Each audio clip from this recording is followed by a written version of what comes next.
Alrighty, guys. How's it going?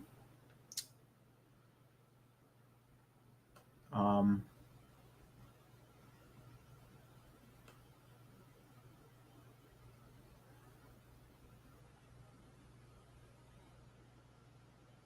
Sorry, guys. Just trying to.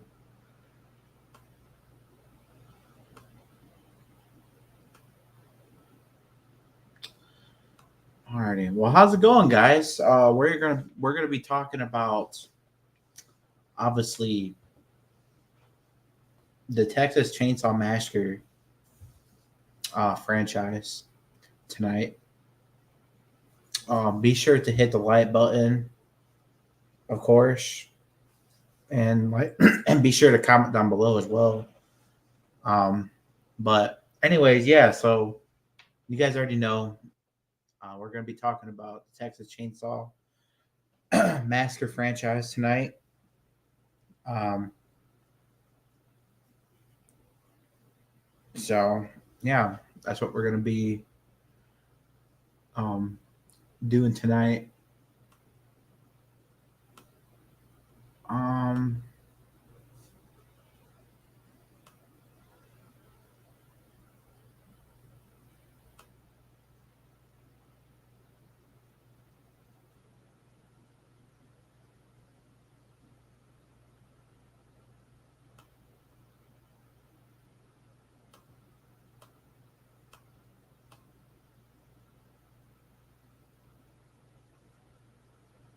so yeah, um,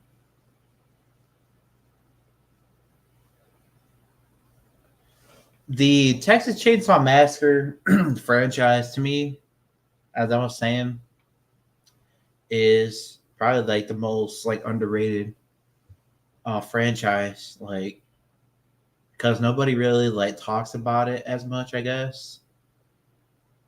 Um, I mean, I've talked about it on the channel quite a few times, like, but I never really like talked about it like a lot, you know. But I feel like the Texas Chainsaw Massacre franchise is just the most underrated, like, out of any franchise out there. Like, I like, don't get me wrong, there's a lot of other ones that are like underrated. I can't really, I mean, there's a lot of good ones that probably came out way before the Texas Chainsaw, franchise came out. Um, which I wasn't really like. I don't really know any other movies like before that, but the Texas Chainsaw Massacre franchise in general is just again just underrated. A lot of people just I guess don't really understand it as much, or a lot of people don't really talk about it um, as much. A lot of people just don't really like care for it. I don't know, but I I really really enjoy it. Like I think this is like definitely one of my favorite franchise. Like it's my fourth favorite. Um, behind Friday the 13th, but I I might bump it up to number three. You know, because I like Friday the 13th, but I feel like yeah, there is some Texas Chainsaw films that I don't like. Of course, like I think it was the 1984 film. I didn't really care for that one for some reason. I just didn't really. It was just the look of Leatherface in that movie, I didn't really care for it. Then there was another one that it really. I think it was that one, and then one that came out in the '90s that I just didn't like for some reason. I don't know what it was, but anyway, maybe it was because the look of Leatherface in those movies, like the hair. I don't know. The hair just looked too weird to me, but uh obviously my favorite Texas Chainsaw film obviously is probably, I would say, the 2003 remake, which that one's probably like the best. Like a lot of people always talk about that one a lot.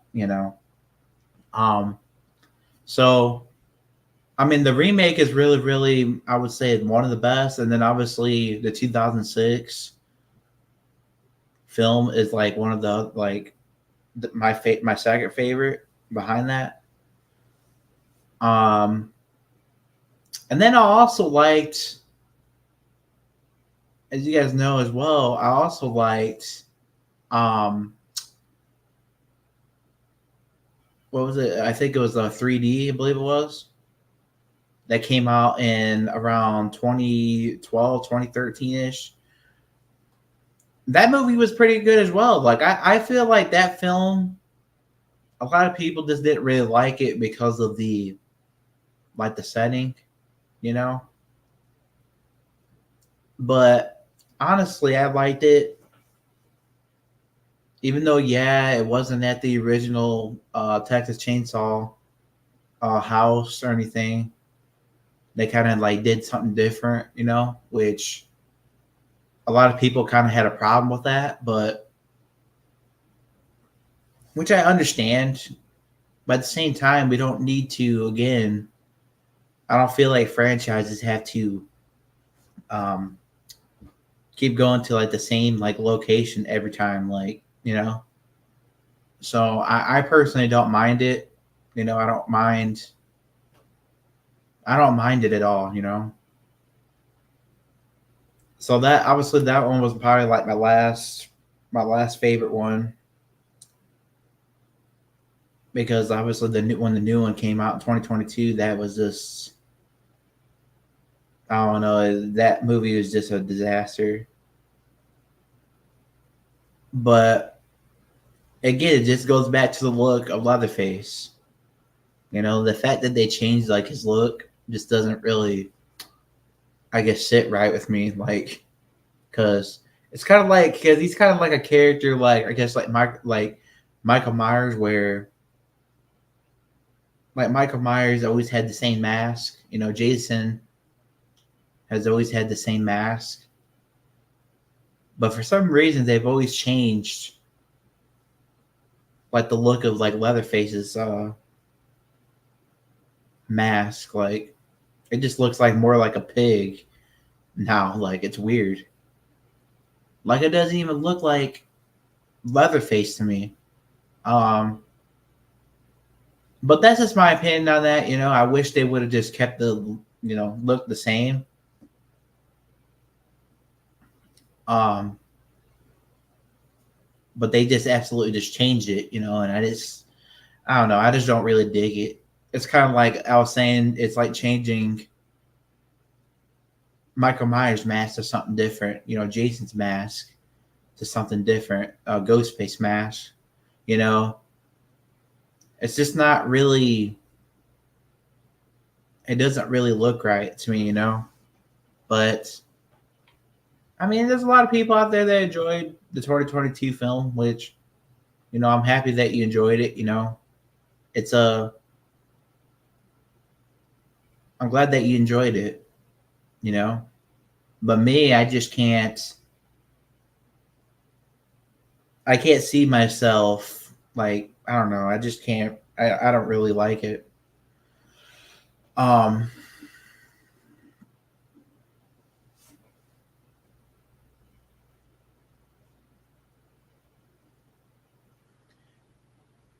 but yeah, my favorite Texas Chainsaw film is without a doubt probably the remake, as I was saying, which the remake is without a doubt the best. I mean, nobody can debate that.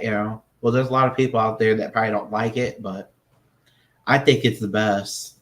Like out of all of them. Well, not out of all of them, but because obviously the original is always going to be the best, but the saying it's one of the best, like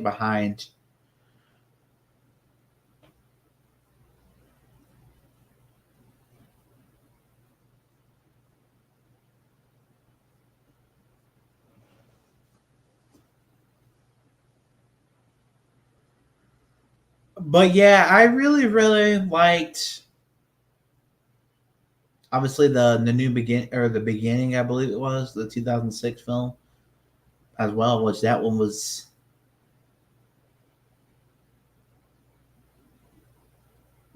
also pretty good. Um,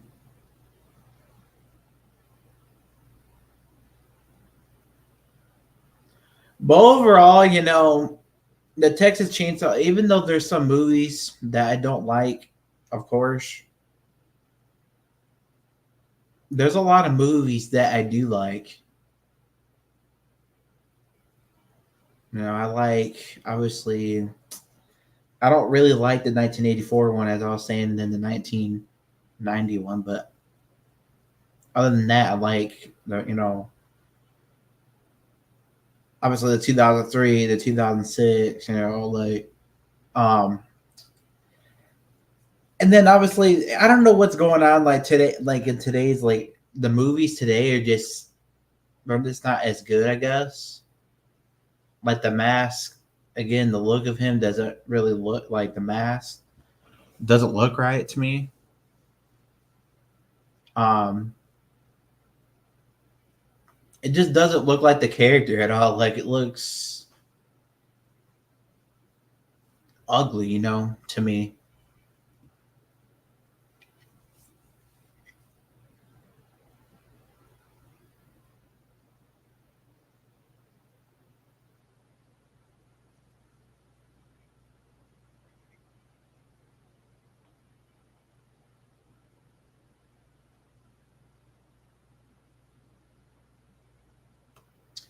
But yeah,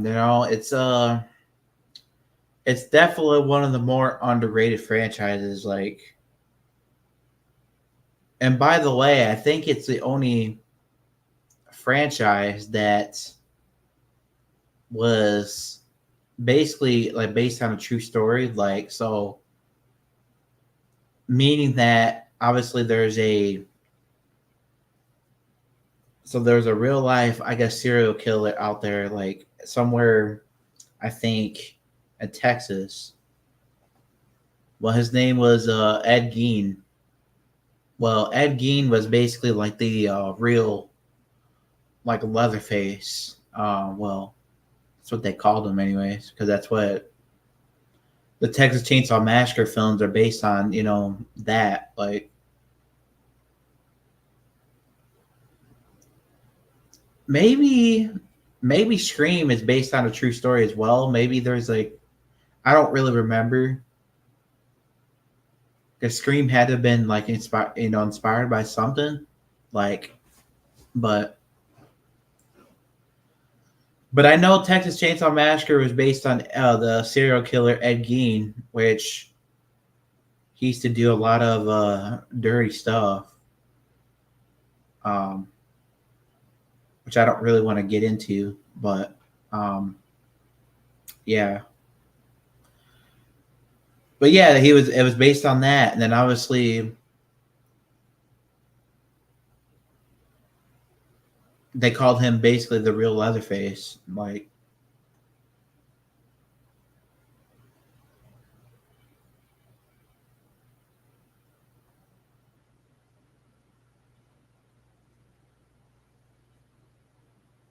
Um, and then I don't want to like get too much off topic. But there's another one that's a true story as well, which is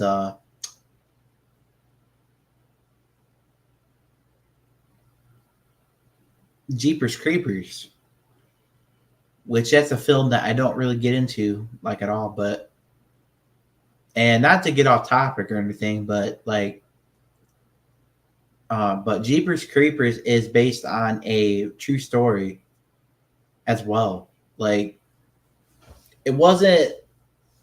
No, there wasn't a guy that was flying around or anything. That's not real. That's not real, of course. But like the story like was kind of like real. So and it actually happened in Coldwater, Michigan. I don't know if you guys know where that is, but which that's not really too far from where I was born. But um, yeah, it was so basically that, and again, I don't want to get too much off topic, but that one scene when that van was all following them or whatever, well, that really happened in real life. That was actually based on a true story.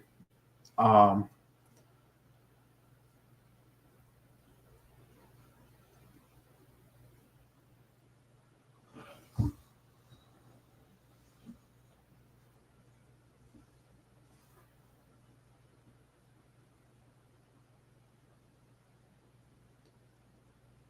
but yeah, when you think about that stuff like that, you're just like, oh well, the Leatherface was actually real, or Jeepers Creepers is real, but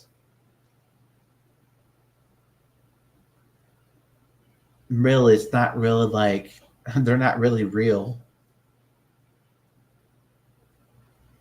or anything. There's it's not like they're wearing like like you're not gonna be able to like fly or anything.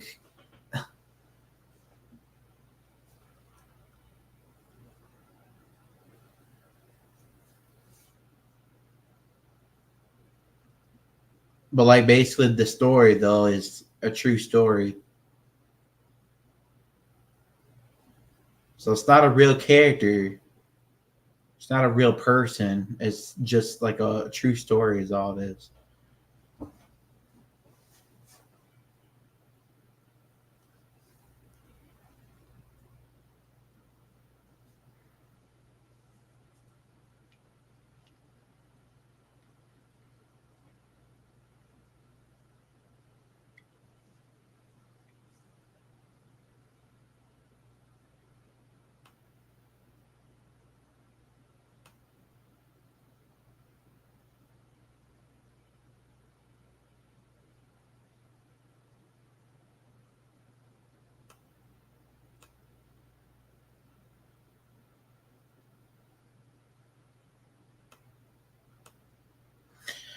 But yeah, I mean Texas Chainsaw Massacre is definitely one of the most underrated films. Even though yeah, there's some movies that again aren't as good, but it's definitely one of the most underrated ones.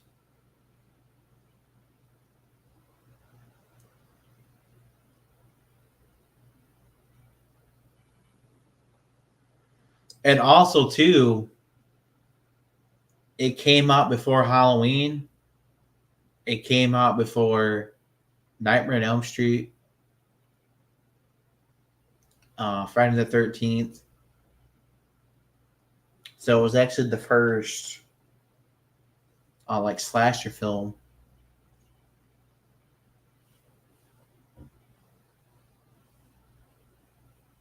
Well, I wouldn't really want to say like the very first slasher film, but like he was like the first like icon, like basically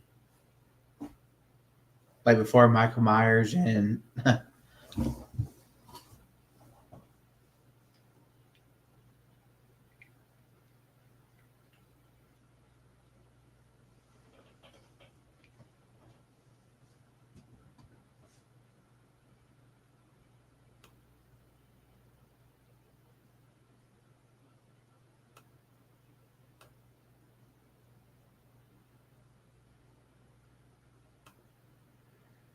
well, boom, there we go.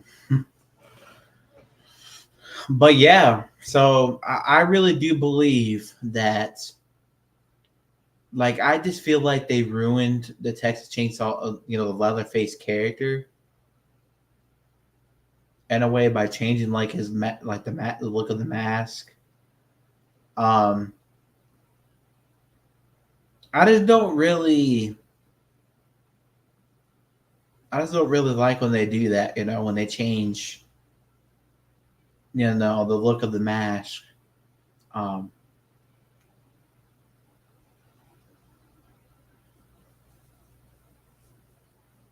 I don't know. I'm just not really a fan of it.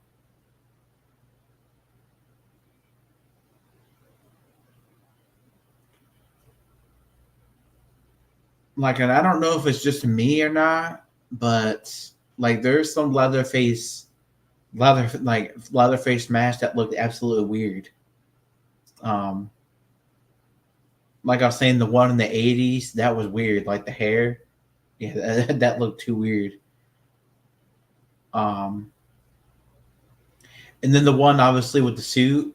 I mean, that one looks pretty cool, but at the same time, I like the one with the apron. You know, like.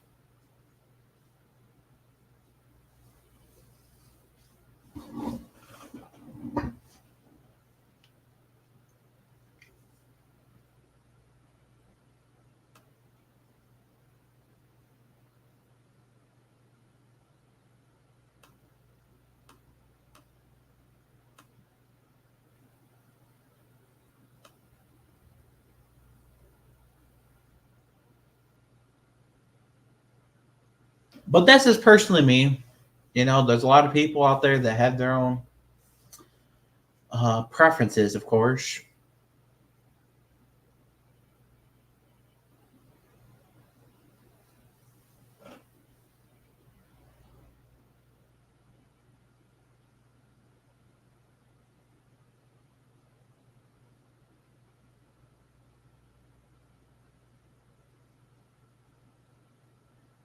But yeah, Texas Chainsaw Massacre, obviously 1978, is always going to be like the best one, of course. That's always going to be the, without a doubt, like the best, in my opinion. But obviously, the remake is definitely behind that. Um,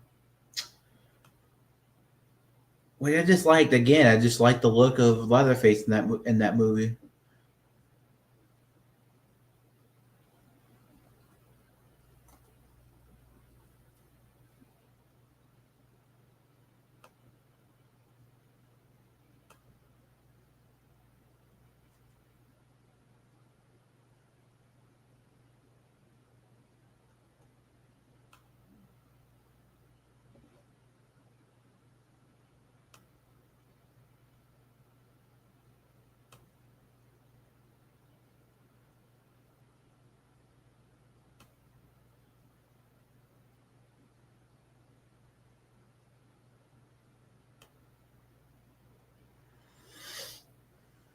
1 minute, guys.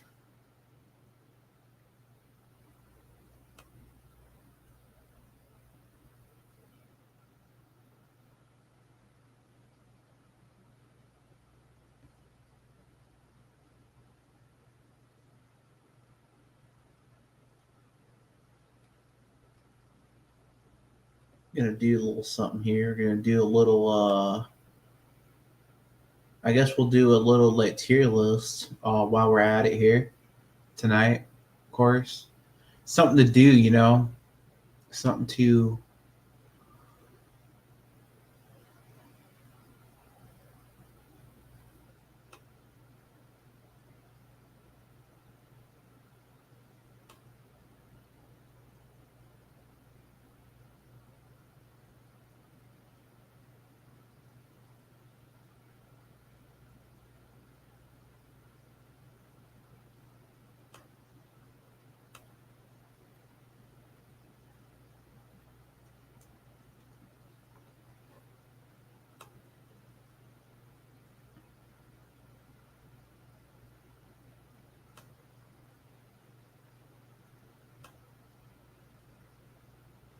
1 minute, y'all. Sorry about it. Sorry about that.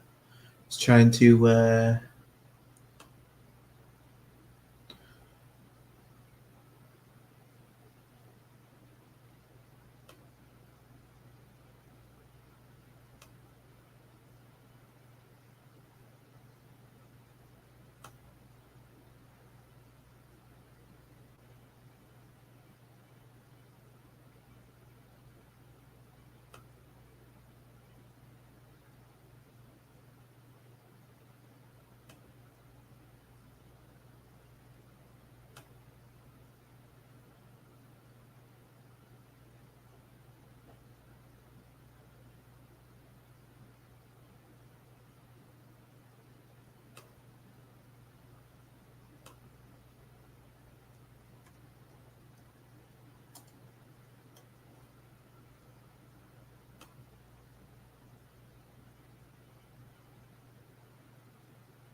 1 minute, y'all.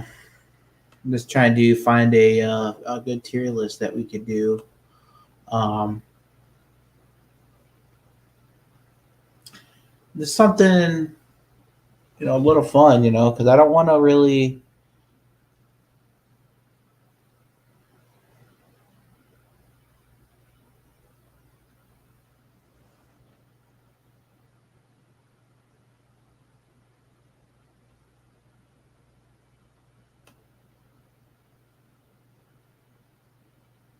1 minute here.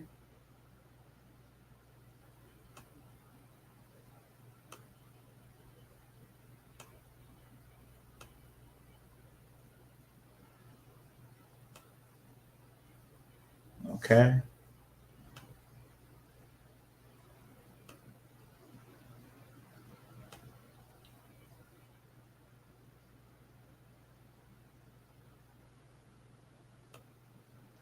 Yes, Texas Chainsaw Massacre is based on a true story.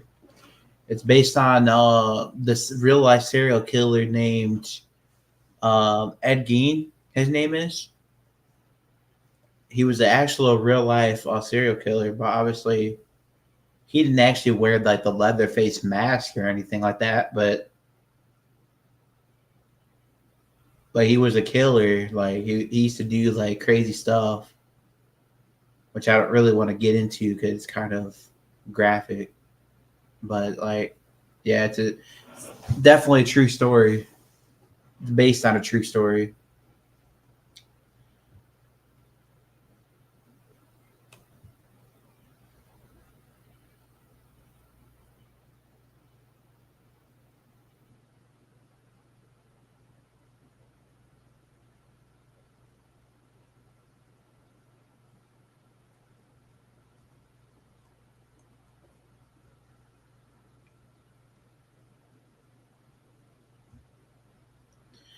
Okay, so yeah, right. So as you guys can see, we're gonna be doing a little tier list, of course, of each film in the Texas Chainsaw Massacre franchise. Um,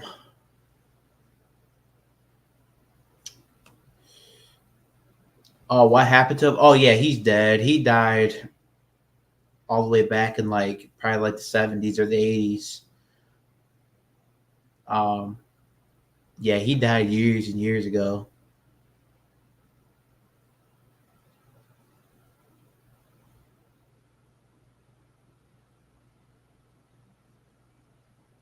I think he might have actually got the electric chair,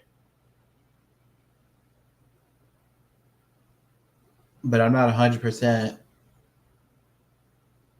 But yeah, he's dead. He's been dead for a long like since the 80s, I believe.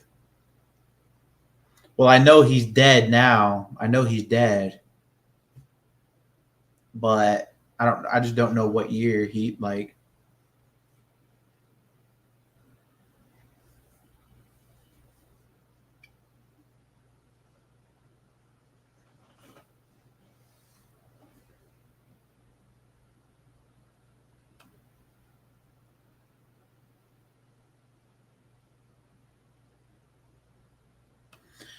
So basically he would like kill, I guess, like random people or whatever. He'd just like kill them like random people. Um and I don't really necessarily know if he used a chainsaw or anything like that. Like that's just, I think the chainsaw part is just a part of the, was this created, like by somebody, like somebody just came up with the idea, for the character of Leatherface. But I don't really think that he was using a legit chainsaw or anything like that. But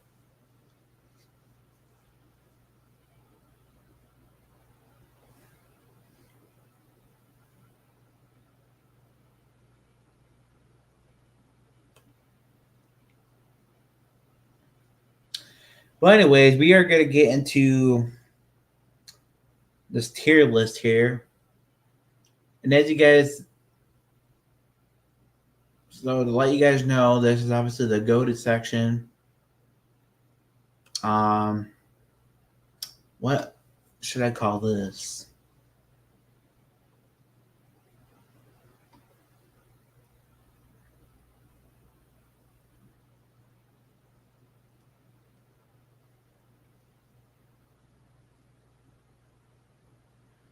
So you got the goaded at the very top, of course, and then you got obviously this is probably going to be. I would say this will be the.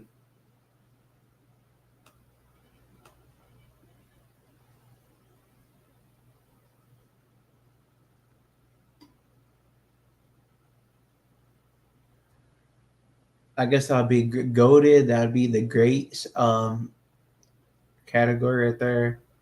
And this one will be, I guess, like good. I guess I don't know.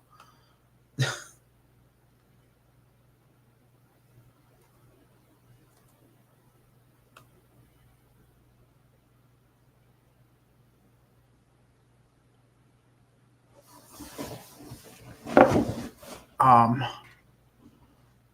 So yeah, that's basically what we're gonna be doing here. Um. So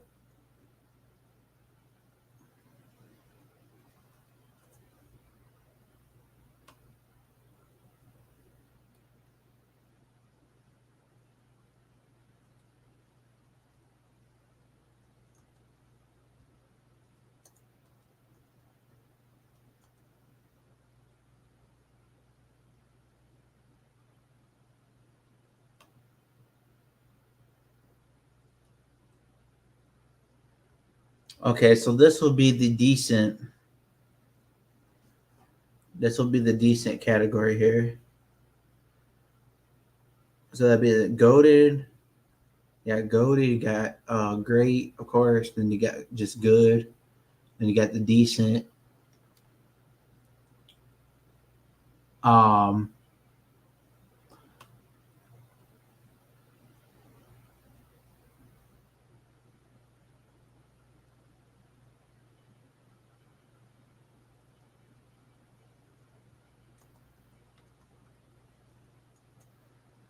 then you got not great, of course.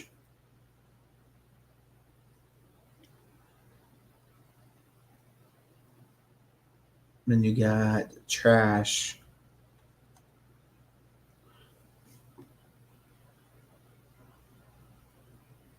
So yeah, that's basically all we're gonna be doing. And obviously, don't mind like the one in the very bottom. We're not gonna use that today. We're just gonna use the ones that obviously that I. But anyways, let's get into it. Um, so obviously we're gonna start off with I think this is Texas Chainsaw Massacre. Um,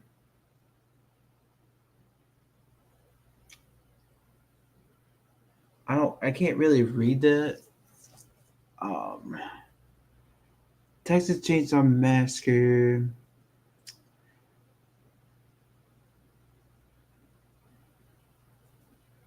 I think this might be the 2022 film. I'm assuming. Which as you guys know, I don't really like the 2022 film. As I was just saying, so if I had to pick and choose where it should go, I think it should go in the trash. I think it was a garbage film personally. I don't know. I just didn't really like it as much for some reason. I don't know why, but it's just again just the look of Leatherface in that movie, and this is like it was just weird. So yeah, I'm gonna put that in the trash category. Um, Now we got Texas Chainsaw Massacre 3D. Now 3D is one of my favorites, as I was just saying. So if I had to pick a spot for it to go, I'm gonna say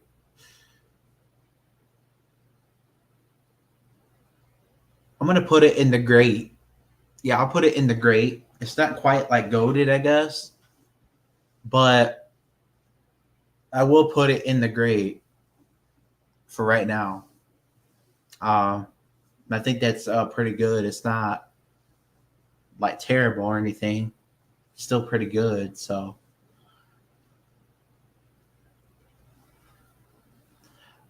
okay, and then obviously we got Texas Chainsaw Massacre 1978, which you guys already know. You guys already know where that's gonna go. That's gonna go in the goaded. Has to. Um, and then after that we got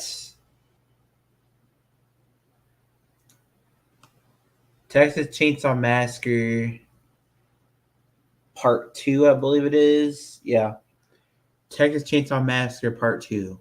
Now, Texas Chainsaw Massacre Part Two is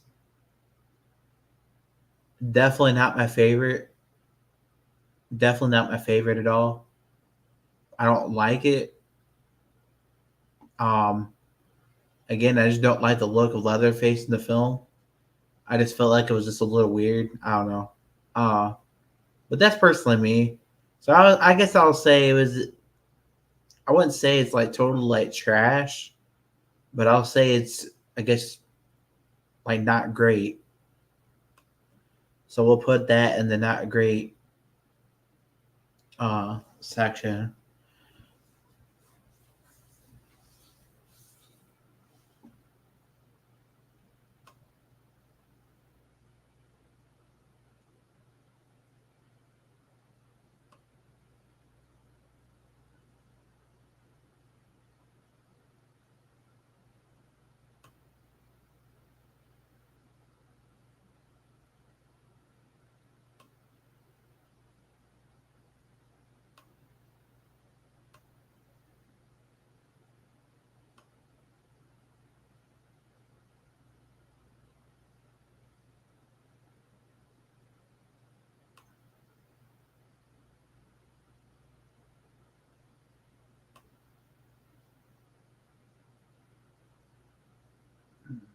Okay, guys, 1 minute here.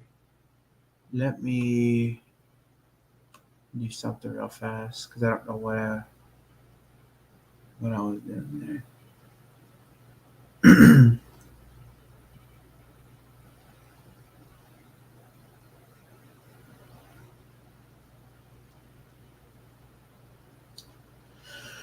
Hold up, guys. I just messed it all up. I don't know what I was thinking here. Um,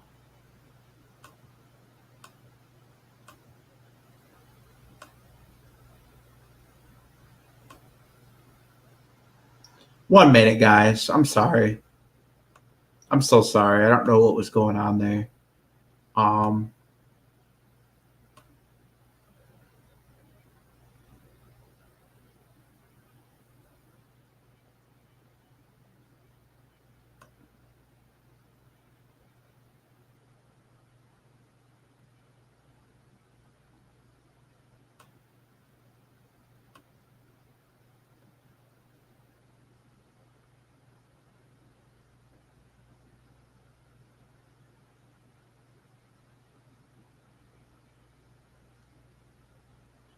okay, here we go. All right, now we're gonna have to restart. Sorry about that, guys. Hold up.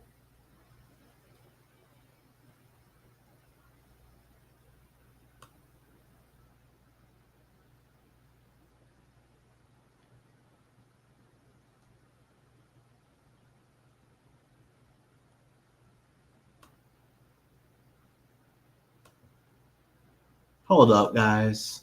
Jeez, I'm so sorry. Like, I don't know what I'm thinking.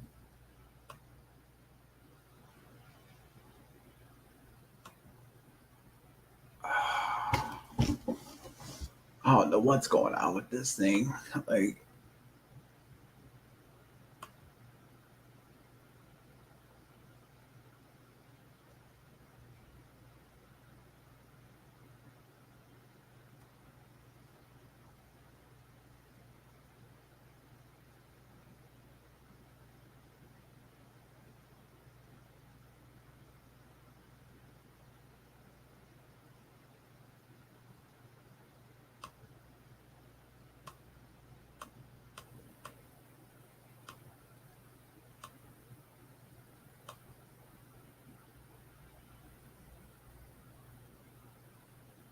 Okay.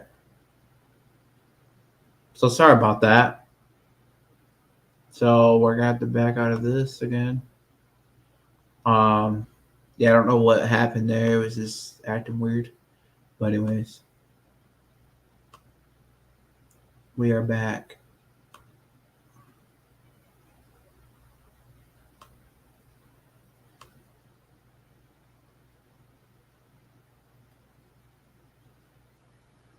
Okay. So we got obviously sorry about that, guys. Technical difficulties there. Um, so obviously we got obviously 1978 in the goaded, of course. We got 3D in the great category there. We got Texas Chainsaw Massacre 2 in the not great. Then Texas Chainsaw Massacre 2022 in the trash, all the way at the bottom. So, all right. So we're gonna move on now to Texas Chainsaw Massacre Part 3.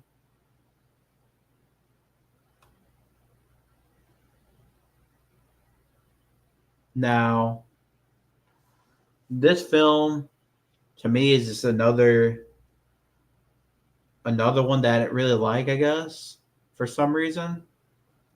So if I had to put it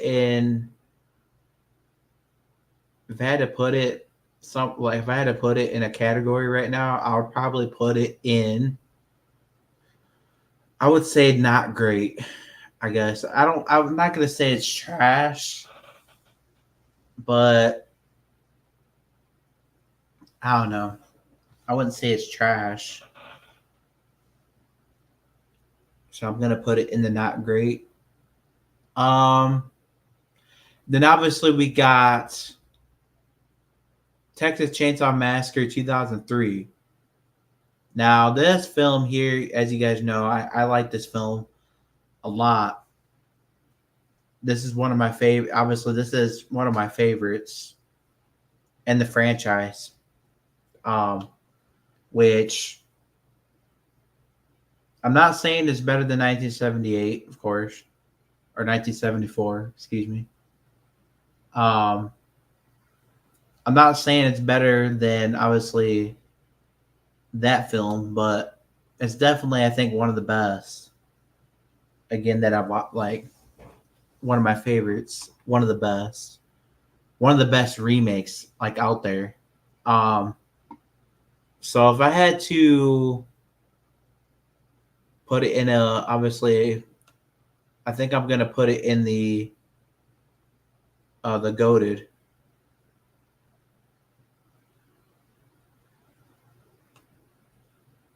I think it deserves to be in the goaded because again, it is a great film. It's one of my favorites, as I was saying, and yeah.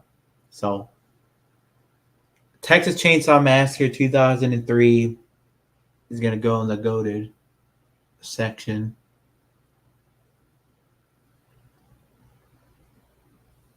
Um,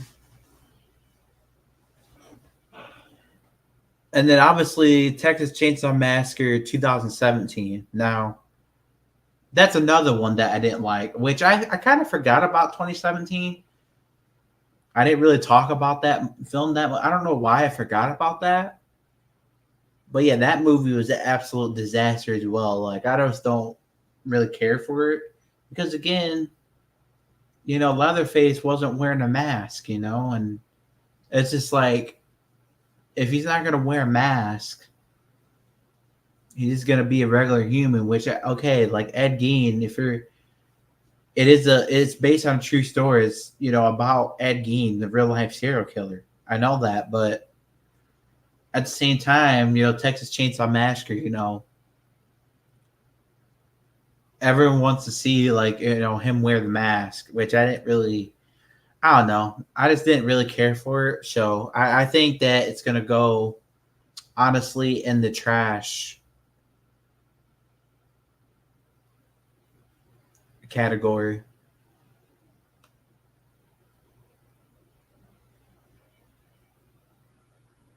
That's just my opinion on that. I mean, a lot of people enjoyed it, but I didn't. I don't know. I don't really like it.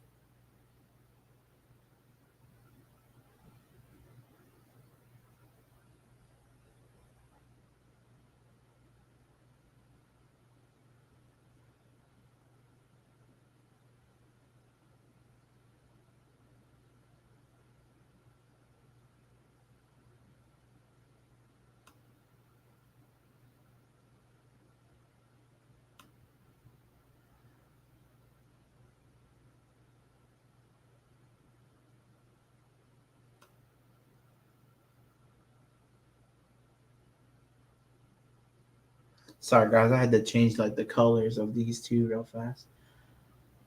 I'm just so kind of unorganized. Sorry about that, y'all.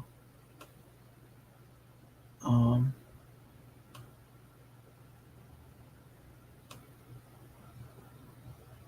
there we go. That looks better. Put the trash category in, obviously in red. I don't know what I was thinking there, but anyways, um,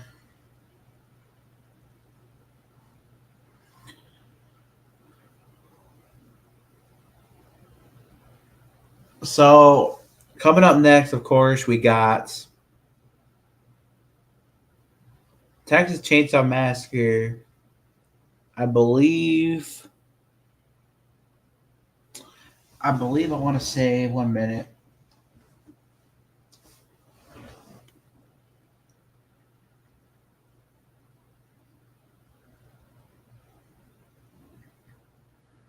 Like I remember, I think it's part four, if I'm not mistaken.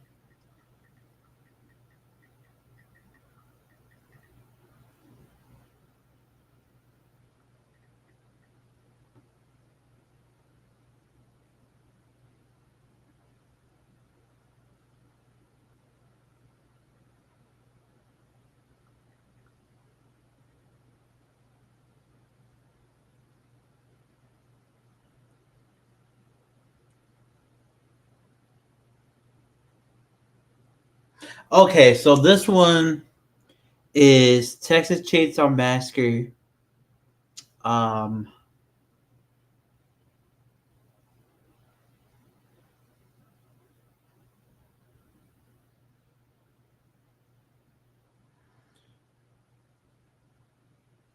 I believe it's part four. I'm pretty sure it's part four. Yeah, so it's Texas Chainsaw Massacre, the next generation, I believe it is. Yep, the next generation, which came out in 19, 1995. Um, and if I had to really rank this movie as well, I'm probably gonna put it in the, which again, I don't know. Just the look of Leatherface again, I just don't really like it for some reason, you know. Um,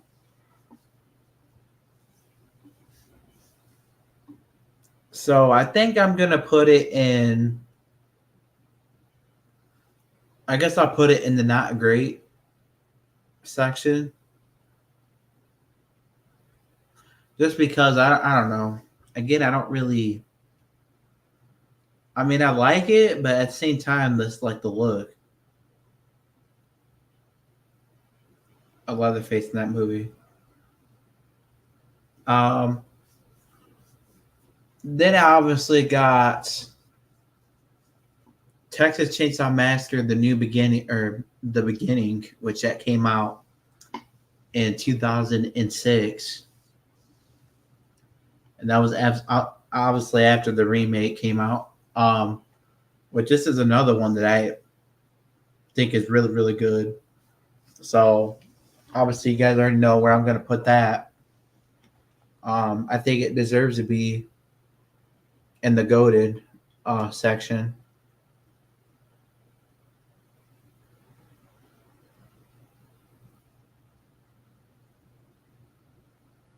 I'm actually going to move Texas Chainsaw Massacre Part 2. I'm going to put it in the good section. I'm going to put it, I'll actually put it in the great for now. So yeah, I'm gonna move obviously part two to the great. Um, so yeah, that's basically all we got. I guess that's all the movies. So that's 8 movies right there. So I'm gonna basically do like a little recap now. So obviously, Texas Chainsaw Massacre 1978 is in the goaded. Then after that, you got the 2003 remake, and then obviously Texas Chainsaw Massacre the beginning, and then in the great category we got obviously Texas Chainsaw Massacre 3D, and then Texas Chainsaw Massacre Part 2. And then in the not great category, we got Leatherface. So Texas Chainsaw Massacre Part, I think 3, yeah, Part 3, and then Part 4, and then obviously in the trash category, we got 2022, and then obviously 2017. So I mean, that's a pretty good list. I would say that's a pretty good. I think that's pretty good, personally. I mean, I'm not saying that like I'm not saying that I'm not saying that part like 3 or 4, is terrible, but again, I just don't really. I don't know. I just don't really like the look of Leatherface in those films. It's just kind of weird. But yeah, guys, that's basically. So yeah, that's basically it.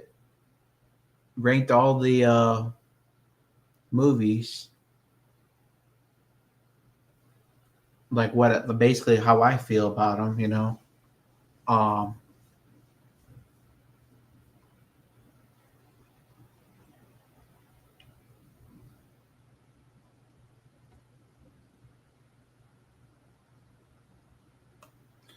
So yeah.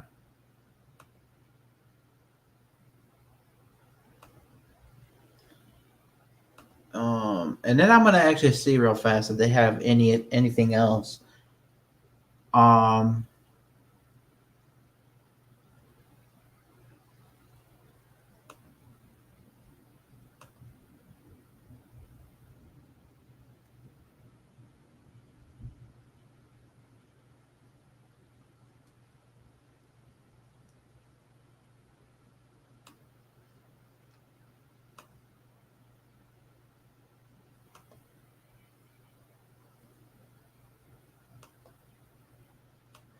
Okay.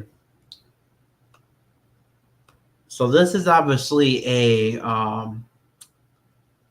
Texas Chainsaw. I guess it's the video game character ranking. That's what it looks like. So you got the S tier killer. You got Leatherface, of course, which nobody's gonna beat that. And obviously you got the Hitchhiker, and then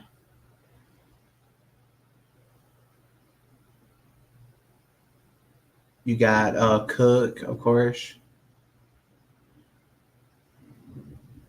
Now, tell me if I'm wrong. I don't think this girl was in any Texas Chainsaw Massacre film. I don't think she was. Now, a lot of people always say that, of course, they just create like random like characters, like regular, random like killers, just to like put them in the game. Um, but I personally don't. I've never seen her in any Texas Chainsaw Massacre film, so I don't really know who she is. I think she was just a created, like just a character they just created. And then this other, like this Johnny character as well. Like I don't even know if he was in any of the films.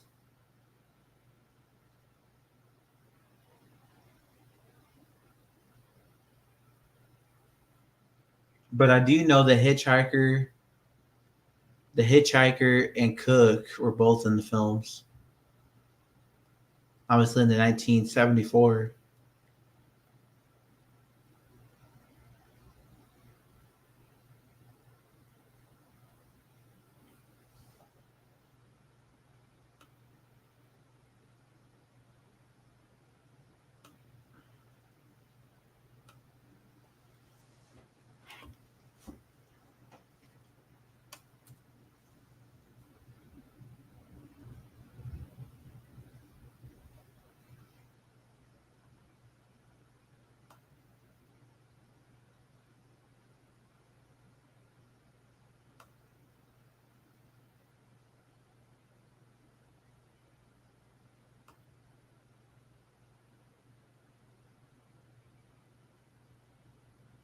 One minute, y'all. Sorry.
Sorry, guys. I'm just trying to.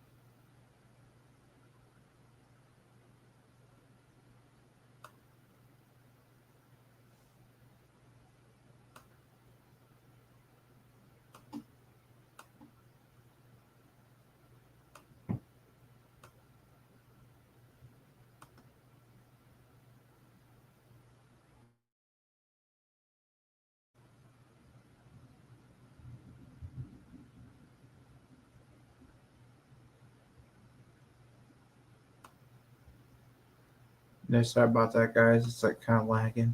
But anyways, yeah. So we're gonna be doing the Texas Chainsaw Massacre family tier list here. Let's see what they have.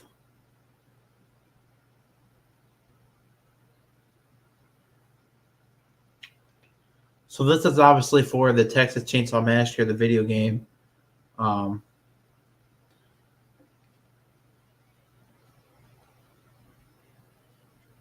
so in the S tier, you got the Hitchhiker. The A tier, you got Sissy. The B tier, you got Cook. Um, then the C tier, you got Leatherface. And the B tier, Johnny. So you got two B tiers there. I don't know what. Um, but yeah, I don't remember. Again, there was certain characters in this movie that, or in this video game, that weren't in the actual movies. So,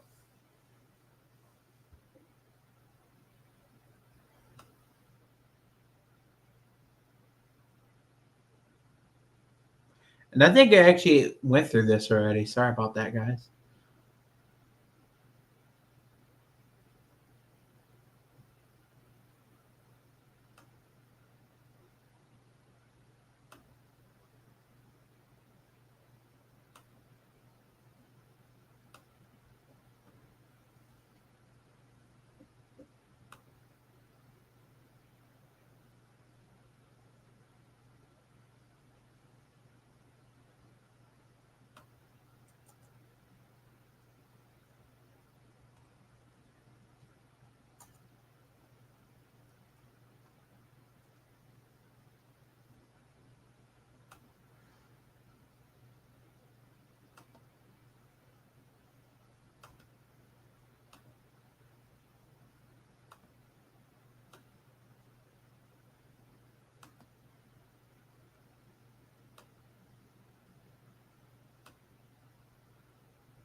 So all the Texas Chainsaw Massacre movies ranked worst to best.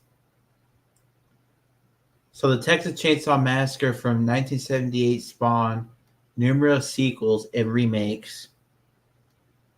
Here are how all of them rank so far, from worst to best. Okay. So let's see what they have here.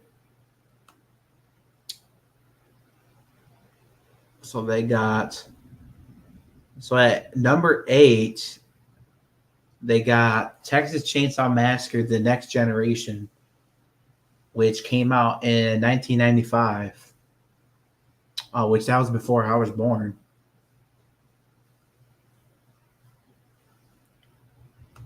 Can't disagree there. The originally released as The Return of Texas Chainsaw Massacre in 1995.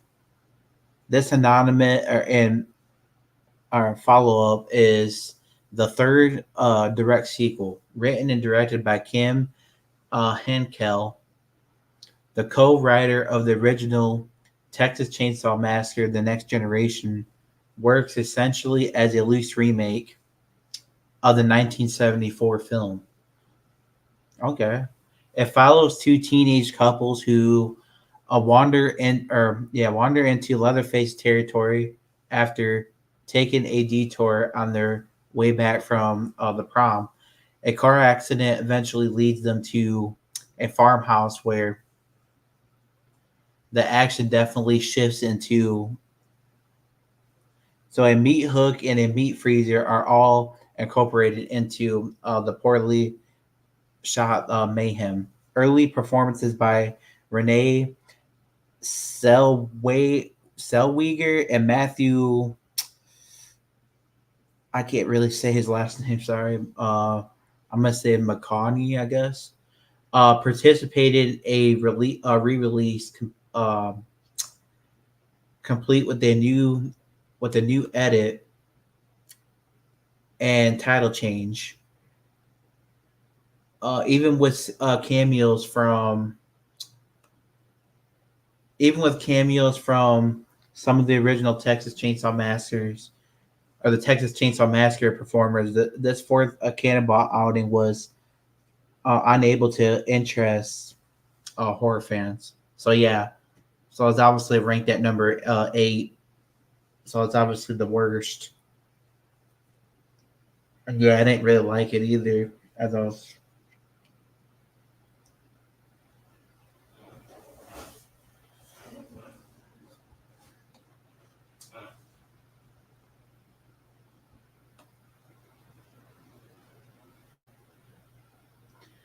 And then number 7, we got Texas Chainsaw Massacre 3D, which I disagree with because I personally like it, guys. I'm just being honest with you. Like, I have no problem with it at all. Like, I definitely think it's one of the best Texas Chainsaw Massacre films. Like, since the remake, probably since since the remake. Even though, yeah, it was kind of they kind of changed it up. Didn't have, the original house in it or anything. Like, it wasn't it's just like a whole new setting. I know that, but honestly, I don't mind that because something different, and I liked it personally, but hey. So obviously, Texas Chainsaw 3D at number 7.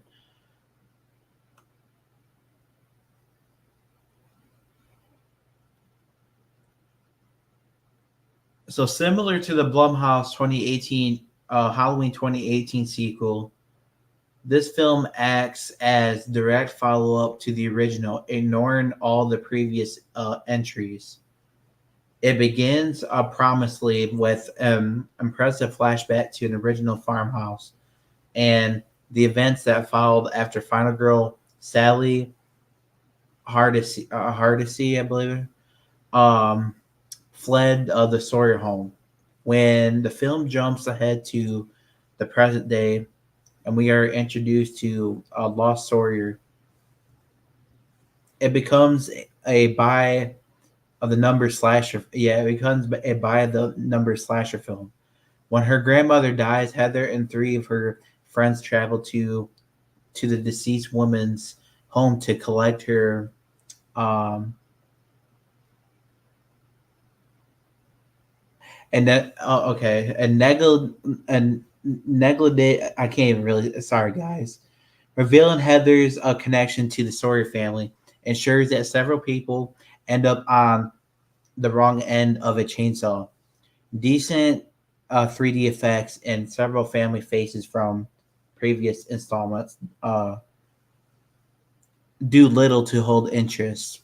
Yeah, so that's the reason why people don't really like it because again, it is a kind of a different film. It's not like the other ones, but I personally enjoyed it. Then at number six, you got Texas Chainsaw Massacre: the beginning, which that came out in 2006. Um, which this was another one that I liked. I think this one was behind the remake. Personally, that's just my opinion, of course. So Platinum Dunes, a follow-up of their successful 2003 reboot, works as a direct prequel slash origin story from the Hewitt clan.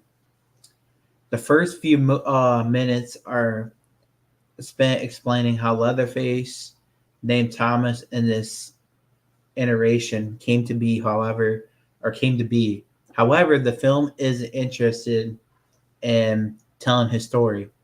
Merely wants to tie up a few story threads before cutting more faces off. Matt Bomer and Taylor Handley play brothers on their way to um, enlist in the Vietnam War. Along for the ride are their girlfriends, played by I don't even know how to say these guys' name. None of whom garner much. Yeah, a lot of people just don't really like this film. I guess it's just because a lot of people just don't like the story. I guess, but anyways, yeah, I can't really pronounce their names. Number five, we got obviously Leatherface, 2017, which that one, okay, that one's just garbage, in my opinion. But I think that should be ranked even. I think it should be ranked at number eight personally, but that's neither here nor there, I guess. Uh, so yeah, so Leatherface, obviously part five is number 27, obviously 2017, which again didn't have a mask. I don't think in the film at all, which is kind of weird because Leatherface always has a mask. So I don't know, it was just weird.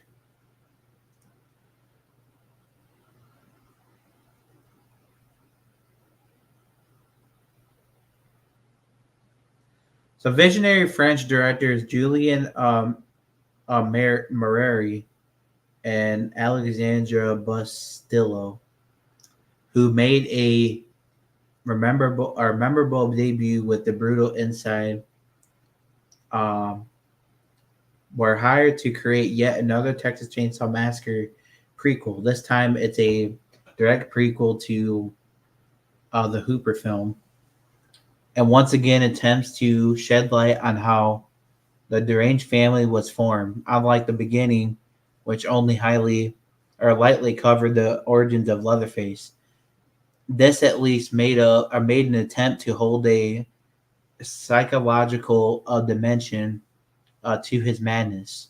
A great cast, including Lily Taylor as the Sawyer, obviously as one of the Sawyers, and Stephen Dorff as the Texas Ranger, or as a Texas Ranger, managed to ground the film. While technically impressive, Leatherface plays out more as a violent action film than a prequel, in which I don't really agree with that. But hey,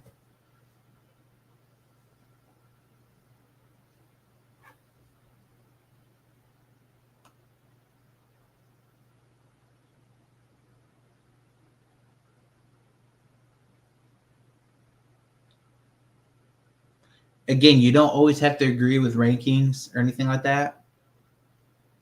You know, I guess people just got their own opinions when it comes to that. Like,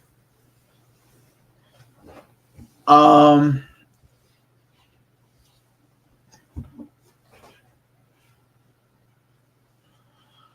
so Leatherface, Texas Chainsaw Massacre Part 3, 1990, of course, at number 4. Now, this is the one that obviously I didn't really care for either. Like, I just absolutely don't, I don't know, I just don't really care for it. So, after the darkly humorous second film, TCM Part 3 takes a more serious approach to the subject matter, abandoning any continuity, from Hooper's sequel. The David Scow script attempts to recreate the original through the lens of an 80s slasher movie. Director Jeff Burr manages to put together some arresting set pieces. Even with severe cuts made to the violent effects, Kate Hodge and William Butler play a obviously, yeah, I don't know. While Dawn, sorry guys, this is a lot to read. While the Dawn of the Dead, Ken's for, yeah, I don't know. I don't want to really read all that. But anyways, guys, so yeah, obviously Leatherface, Texas Chainsaw Massacre, Part 3 is at number 4, which I don't agree with that. Like, I just don't really like it. So, but hey, man, I guess a lot of people just have their own opinion. Then at number 3, we got the Texas Chainsaw Massacre remake, which this one was probably one of my favorites. If not, like, I think it's the best remake, you know, like out there. Because there's a lot of remakes that aren't that good, especially when they rehash, the same old stuff from like the old movies. So that's not really as fun. But in this film, they actually, did something different. I felt like, anyways. Which was actually, that I don't like when remakes personally rehash the same old stuff from the older movies. Like, I don't really like that because, especially, when they kind of similar to Rob Zombie's Halloween, right? Like, he was basically rehashing 1978's Halloween, and I didn't really like that because, again, we already seen that, and 1978 was a good film. So, in my eyes, there was really no reason to rehash, the same scenes. But, there's a lot of great remakes out there, like, I think the Friday the 13th remake is really great, really good as well. This is another great one, as I was saying. So there is good remakes out there, but they're only bad when they rehash, the same stuff from like the older movie, like they basically try to copy the same scenes. And it's just like, I just don't really like that because, again, you already seen that story. You don't need to see it again, We already been through that. We saw that already.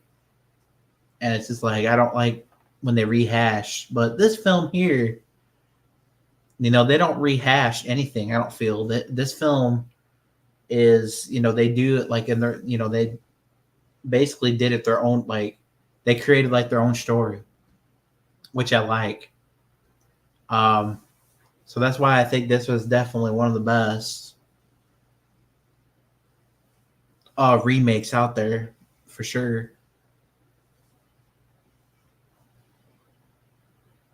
So after several years of silence, Michael Bay's Platinum Dunes made some buzz when it brought back the franchise and decided to reboot the original film. So I guess it is kind of copying the original film in a way, but at the same time, it's still a good film. It's not like, okay, so the difference between this film and uh, Rob Zombie's Halloween, right? Is that Rob Zombie's Halloween? I felt like he was just overly explaining, Michael, the character of Michael Myers, But this film, they don't really explain Leatherface at all. Like, they don't really overly explain him. Like, so it's not really that bad. I think again, it's just the best. Like, I think it's the best remake out there. Um, because again, and the thing with Rob Zombie again, he was just making obviously terrible decisions. Like, I don't know what he was thinking. Like, terms of like he was having Michael talk and all that. Like, it was weird. So that's different than this. Like, it's not like they try to do something like that with Leatherface, to where they had him like talk or something. I don't know. They didn't have him like do weird shit or anything. Like, so that's why I think this film is definitely one of the best remakes, the best remake out there. Um, so yeah, I would put it, if it was me, I think I would put this film at number one, because again, actually I'll put it at number two. I would put it at number two behind 1978. Um, but anyways, yeah. So definitely one of the best, or definitely the best remake. At number three, of course. Um, so it says, while following the template of the 1974 classic, Scott Kozar's script adds enough twists to keep the narrative tense and engaging. Once again, the focus is on five young adults traveling through Texas, but this time their goal is uh, so after the violent suicide of the traumatized victim, they picked up on the road. They encounter members of the unhinged Hewitt family, including Leatherface. Director Marcus Nispel and cinematographer Daniel Pearl, who also shot the original TCM, crafted a brutal and often scary re-imaged take on the classic film. Strong performances by Jessica Biel and especially R. Lee. R. Lee Ermey, I believe, or Ermey, give the film a dramatic gravity and not easy to shake. So yeah, again, this movie's not. Again, it's the best remake out there, in my opinion. So even though, I would move it one like at number two.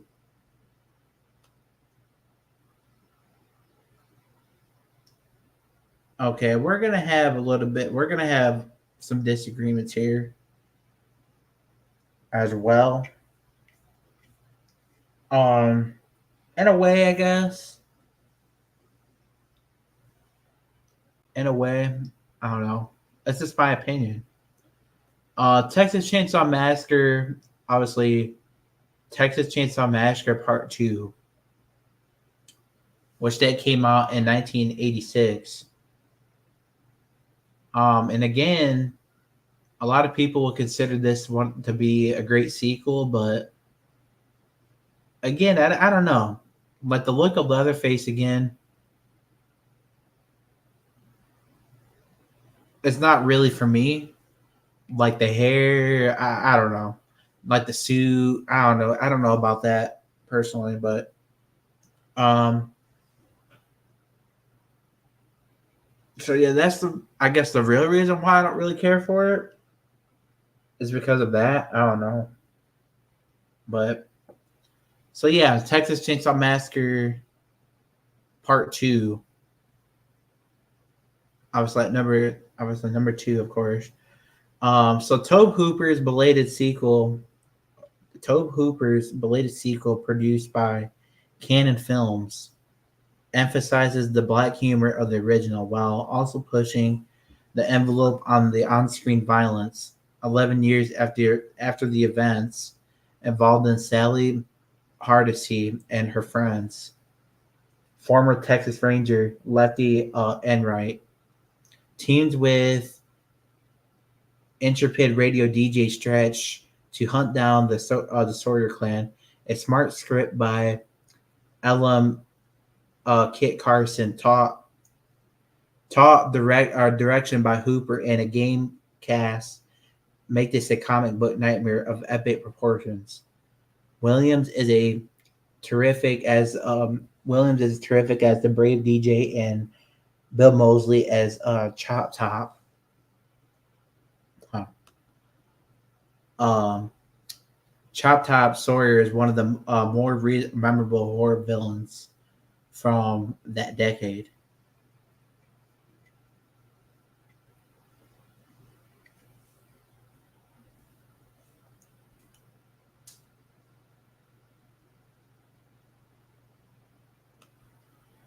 And then there's no surprises here. Obviously, you always got to go with the original, right? So at number one, you got Texas Chainsaw Massacre 1974.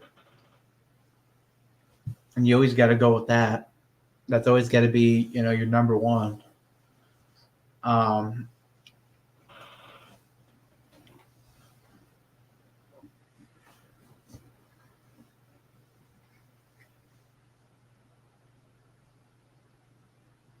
okay, I'll get to that in just a minute. 1 minute here. Let me read this article here. So of course, the original Texas Chainsaw Massacre is number one on the list.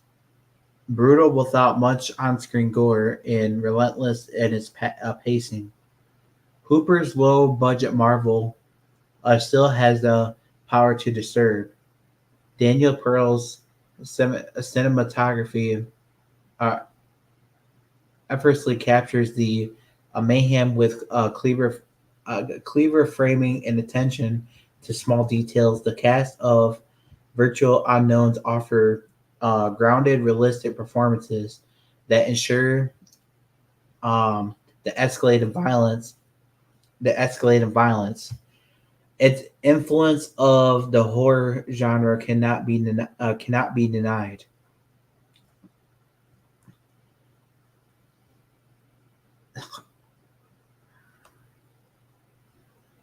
So yeah, there you go, guys. You basically got your top eight right there, which there's some I don't agree with, of course.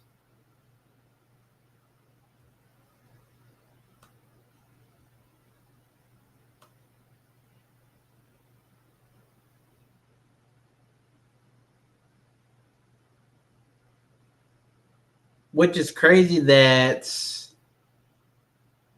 they didn't rate 2022's film, but I think that's garbage anyway. So I mean, hey, that's just my personal opinion on that. But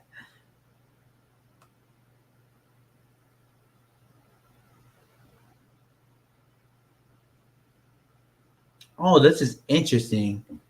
So the actor Dolph Lundgren. I don't know if you guys know that actor, but he's the one that obviously was in the Rocky film. He was in Rocky 4. But anyways, this says that he almost played Leatherface in Texas Chainsaw Massacre, which is crazy. Oh wow.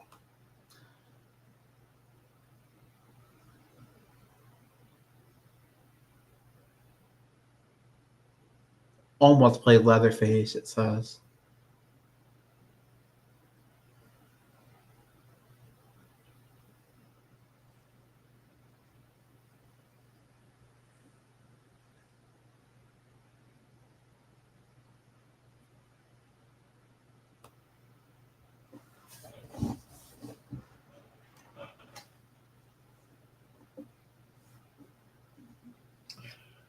Wow.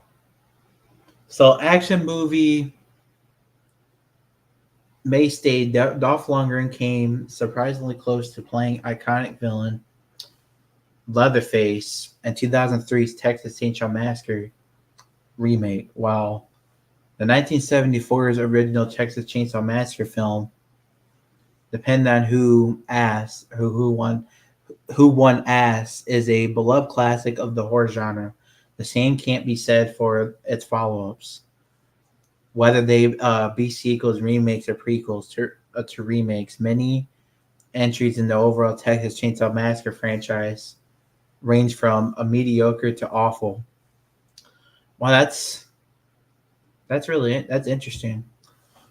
I didn't know that.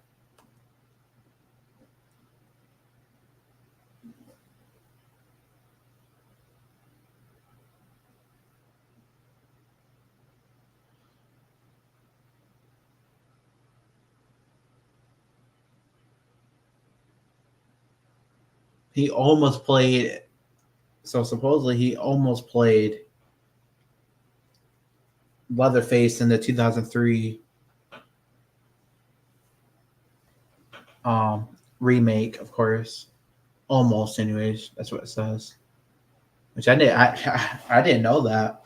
That's interesting.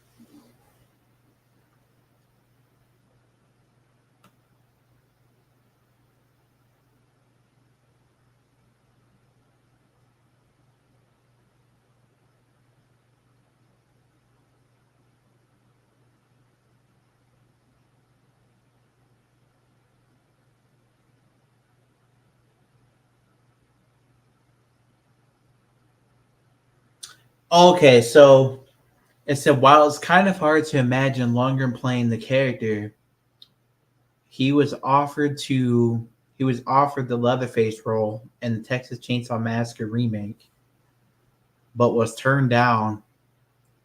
Uh, but turned it down, citing concerns it would keep him away from his family for long periods of time. For a long period of time. That's an yeah, that's an admirable reason to turn down the part. But one wonders that what could have what could all right, sorry. But one wonders what could have been if he took had taken the job. Lundgren is a huge man and has a physicality and imposing presence, of course, that might make him ideal for playing Leatherface. Then again, if Lundgren was on producers' radar, it's no wonder they. Yeah. So if you guys don't remember, he was obviously in the Rocky. He was in Rocky Four. I know. Uh, he was in Street Fighter, which I don't really know any other movies that he was in, but I do know that he was in obviously Rocky Four. He played the Russian character, of course. Um, but yeah, that's interesting. I didn't know that. That would have been interesting if he would have played Leatherface.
But yeah, guys, that's basically all we got there. Um, Interesting. I never knew that. Which I never knew that Kane Hodder, like, okay, when he was, because I knew he played Jason, but I didn't know that he played Leatherface before. Which that's interesting. But yeah, Dolph Lundgren, that would have been interesting to see him play Leatherface.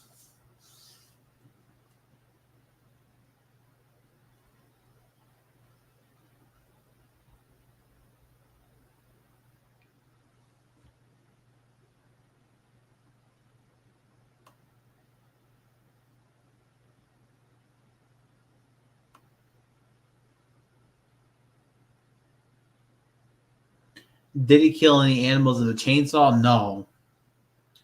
I don't think he even used a chainsaw. I think he may have used this like a knife, but anyways, it's just a little bit like too graphic. I don't want to get too like I don't want to get into it too much because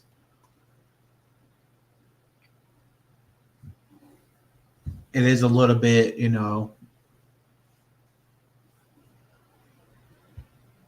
it's pretty. There's a lot of crazy people in the world. That's all I can say.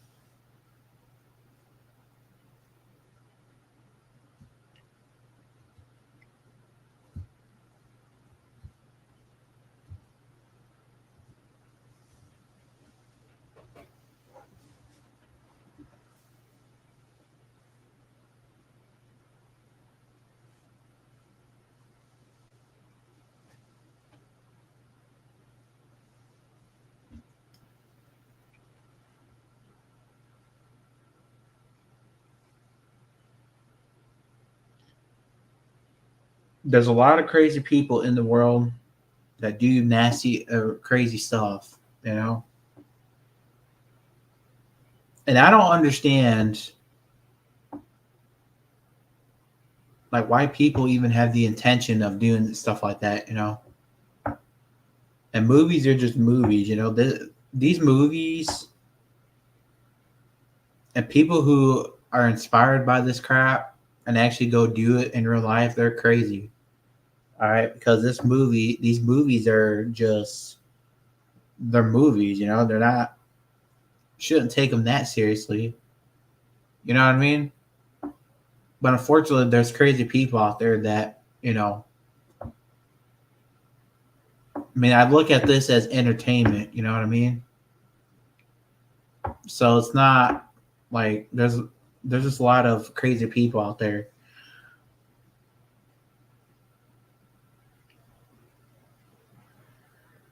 And I didn't know if I told you a story, but there was a story about like this person that um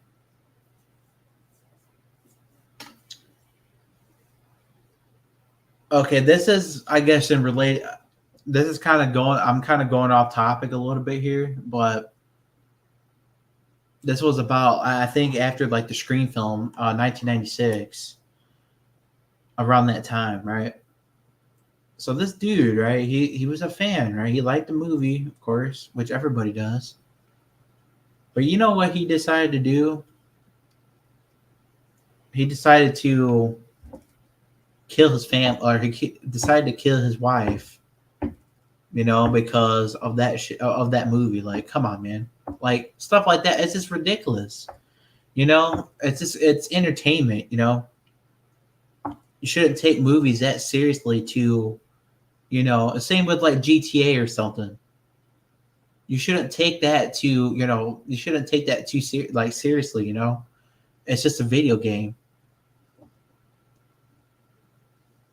And I've heard a lot of stories about, just a lot of people complaining about these horror films that it's causing like violence in the world and all that. Well, these people shouldn't be, they shouldn't be taking it too seriously. It's called entertainment, you know. So it's not like it's real. It's entertainment, It's for So it's like, I don't know. There's a lot of crazy people in the world. That's all I can say.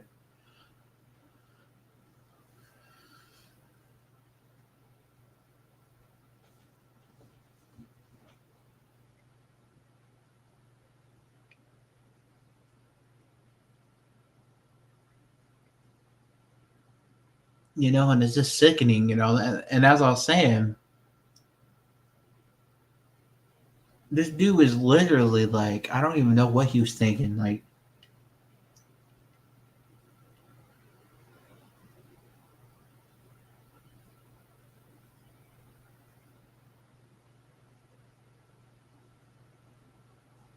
then there's people out there that like rob banks, with like ghost face masks and all. Like, it's crazy, man. Like, people take movies way too seriously in this world.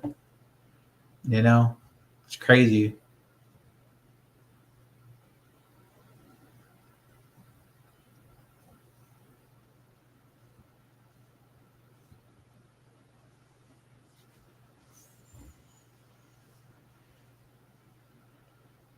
But this whole Leatherface thing is based on a true story, so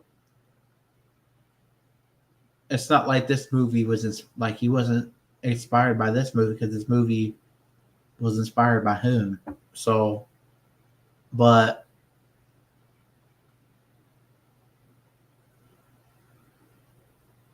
it was inspired by Ed Gein. That's his name. So, but anyways, yeah, it's still disgusting, and it's obviously people are just crazy, man. Like I don't understand how you could do that to people. You know what I mean? It's crazy.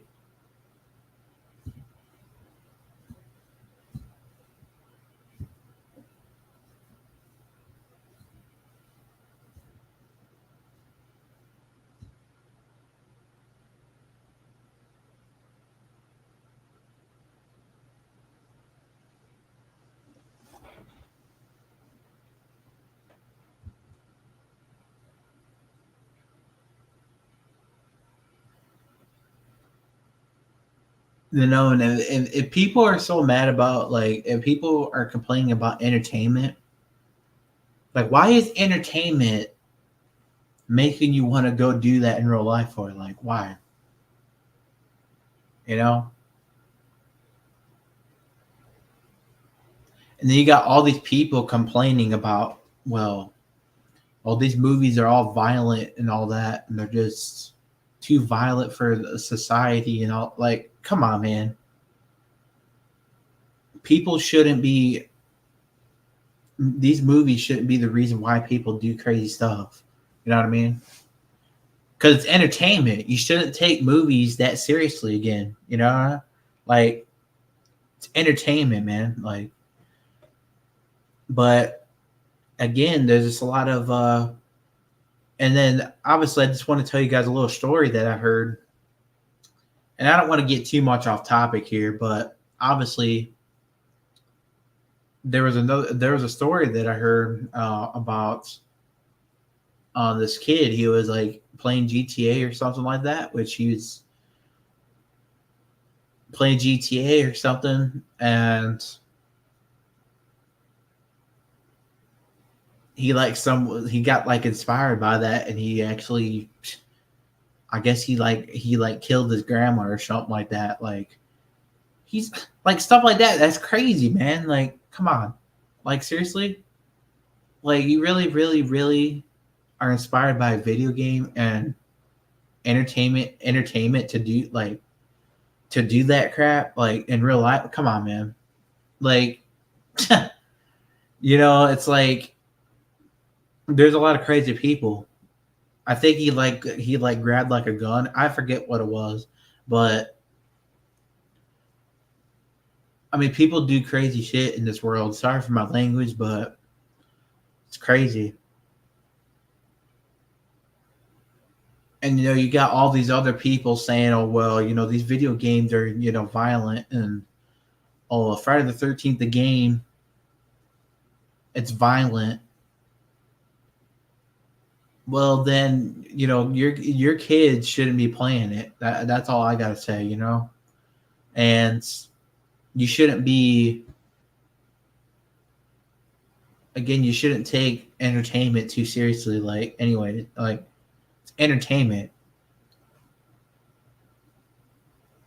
And people always say, well, that's the reason why people do what they do. Like, no.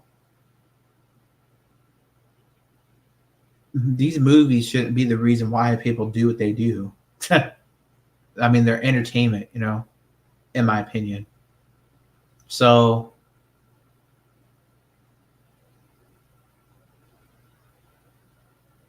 yeah, I mean,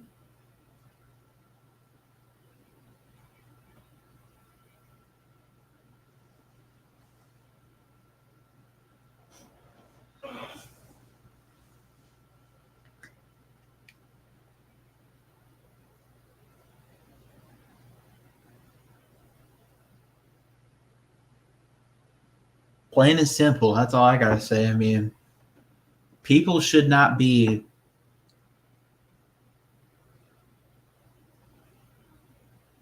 People shouldn't take entertainment that seriously. You know what I mean? It's not real. It's all fake. You know what I'm saying?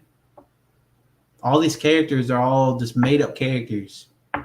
Leatherface, Michael Myers, uh, Jason, of course. They're all made up. They're not. It's not like they're real. They're made up characters. It's for entertainment. And it's just like people just go out there and just do stupid stuff. As I was saying.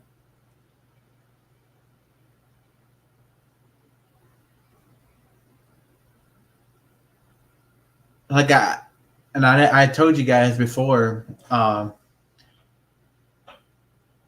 that there was this guy that wearing like a ghost face mask. There's this guy wearing a ghost face mask, right? And he was like, I guess he was like robbing like gas stations and whatnot.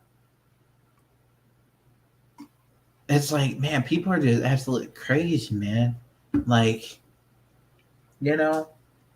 people,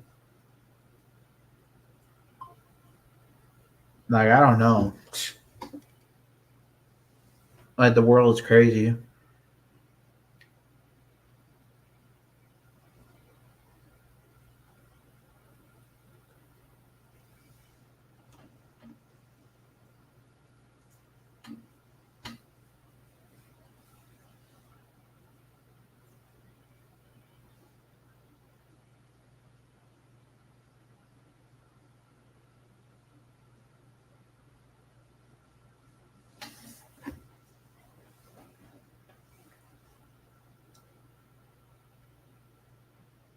I mean, come on, are you gonna rob a bank with a ghost face mask and rob a gas station with a ghost face mask?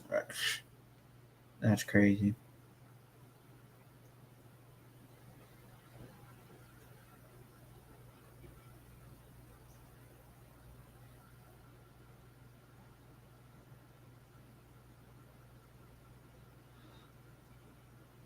But that's a little different from like killing somebody. You know what I mean? Because you're basically robbing. You're not really killing anybody. You're just robbing, stealing stuff. Which, regardless, we just live in a dirty society. That's all it is. And again, I'm not. I don't want to get too much into like politics on here, but that's all I got. Like that's all I got to say. Like, I'm just trying to, speak the truth is all. I'm not trying to make this like a political stream or anything like that.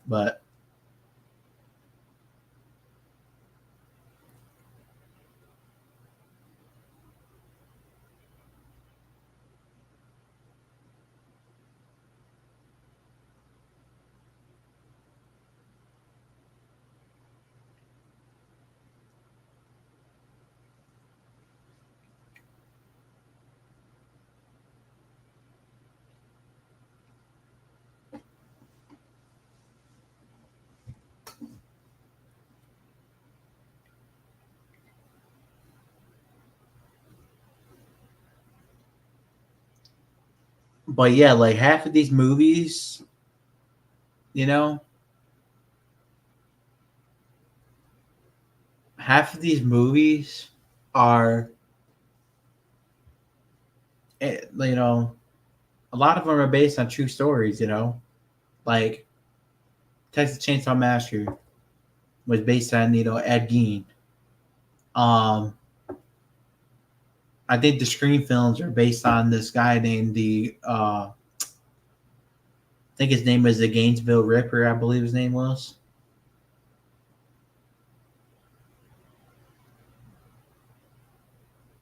But obviously, it's the ghost. It's not like he was running around with a ghost face costume or no, not anything like that.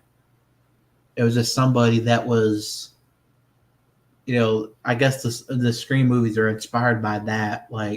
And like I was saying, Ed Gein wasn't wearing a leather face mask or anything. Like, he was just a regular person, like doing dirty stuff, um, killing innocent people and just doing nasty stuff. Like,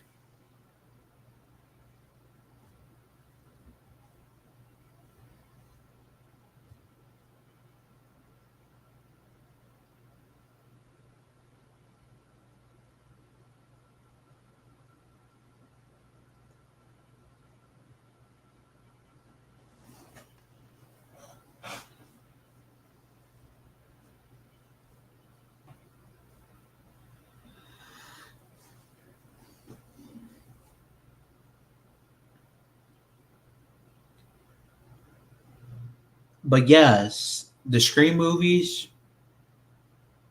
I heard that it was based on the Gainesville Ripper, which he was a serial killer somewhere back in like the 80s or 90s, I believe. A real life serial killer is what like, and yeah, he used to do crazy stuff. Um, so I mean, all these movies are somewhat, I guess, inspired by like something that happened in real life, but it's for entertainment, though. You know what I mean? So like, just because they make a movie about Leatherface, and just because it's a story about Ed Gein, doesn't mean that they're saying that's okay to kill someone. But it's just a story, like it's just entertainment, you know. Uh, I don't know how to explain it, but because yeah, it's not. I mean, it's a dirty act, you know. There's a lot of people again that do nasty stuff in the world now.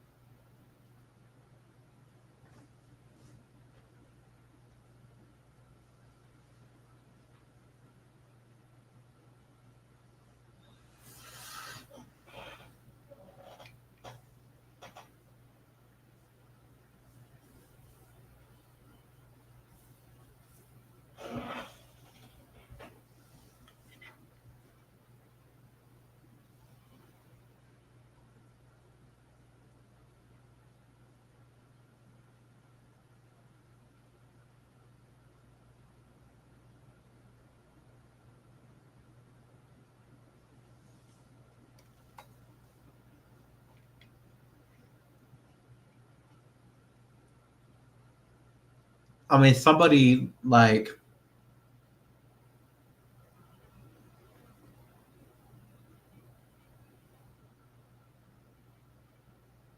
the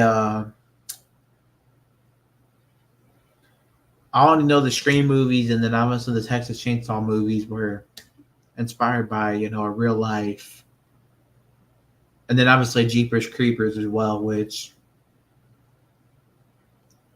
that incident happened not too far from where I live. Um, okay, so basically, I was born in Niles, Michigan. I don't know if you guys know where Niles, Michigan is, but it's only 3 hours from like Detroit. Um, I was born in Niles, Michigan, right? Well, Coldwater is Coldwater is not that far from Niles. Like Coldwater is literally only like 3 hours from, or maybe like 2 hours from there, and that's where like all that happened. Like all that, that Jeepers Creepers movie was basically a true story about a killer in Coldwater, Michigan, like a real life serial killer, guys. Like only 2 hours from where I was born. Like I grew up in um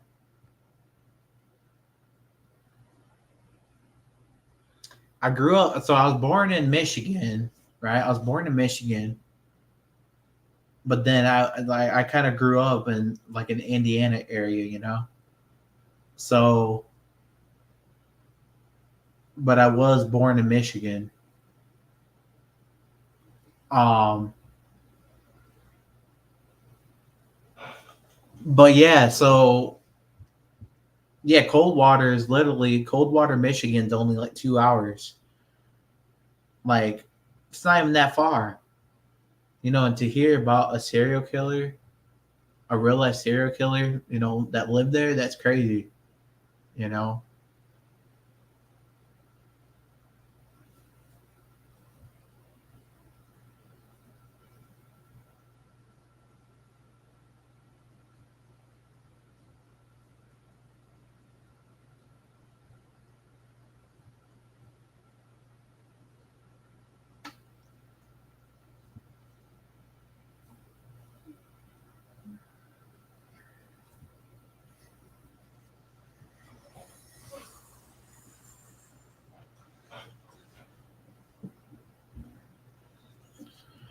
But yeah, it's like I was saying, Coldwater is literally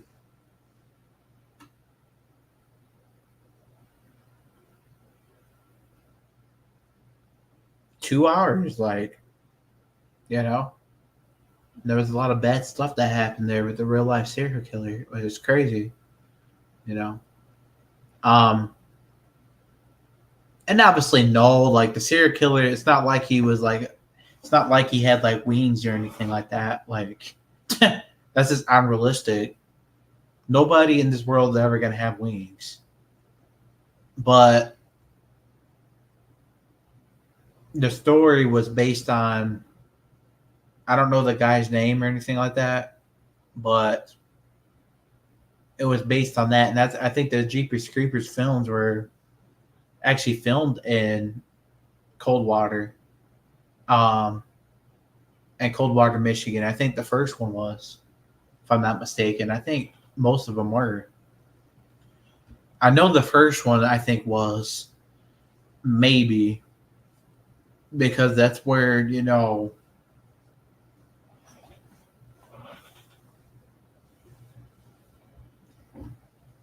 that's where like most that's where it actually took place. Like, so basically, that opening scene, which again, I don't want to get too much off topic, guys. I'm sorry, but the opening scene of that film basically had like a van like following them or whatever, like in like a car. they were like driving, and then there was a van behind them, like following them. Well, that actually happened in real life. That was a real life incident.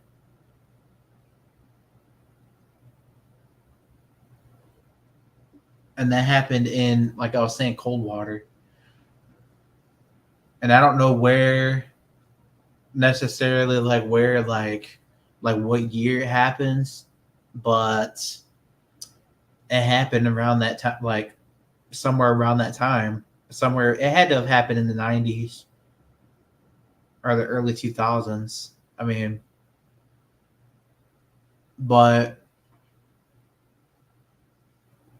yeah, and that was in literally Coldwater, Michigan, guys. Like Coldwater, Michigan, again, is not that far from. It's not even far from Indiana, you know.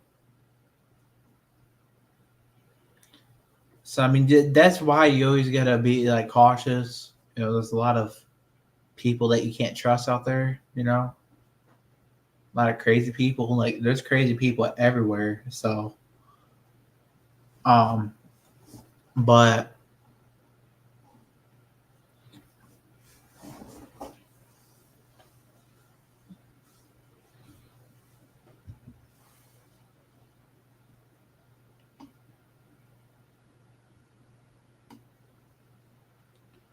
but yeah, that's definitely a crazy incident there. You know,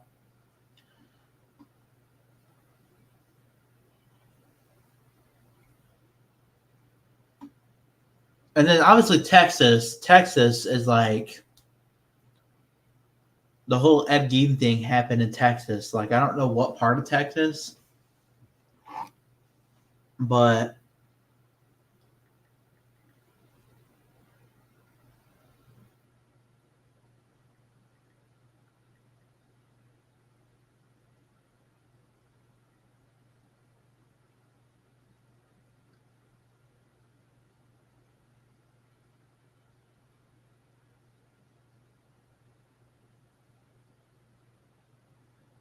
so that is crazy.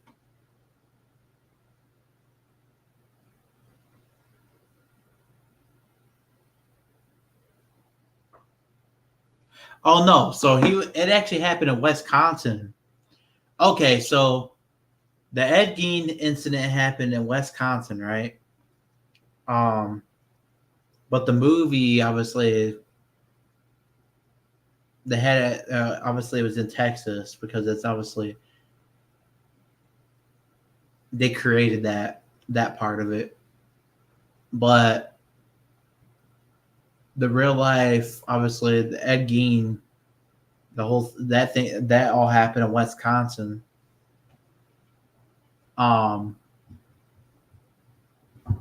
so yeah, it didn't actually happen in Texas.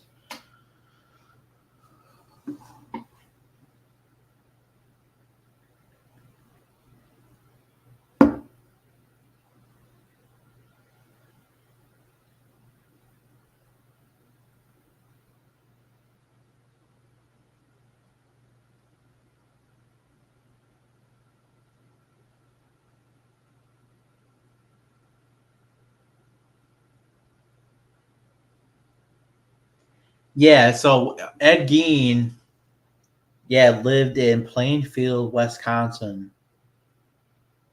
So Plainfield, Wisconsin, it was.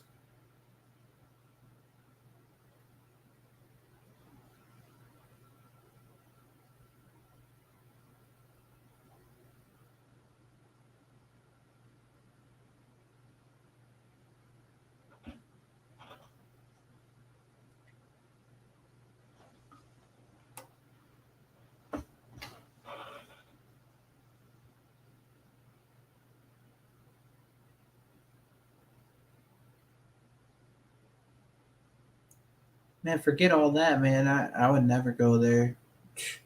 Probably a lot of evil stuff, of course.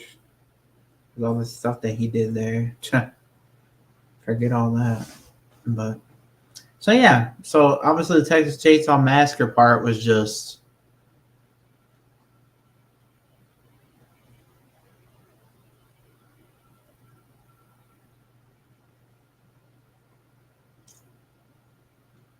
So obviously the Texas Chainsaw Massacre part of it was just created by directors and whatnot. And they just created they created that setting, that part, and obviously the character of Leatherface. But the backstory is about Ed Gein, which happened in Wisconsin. Uh,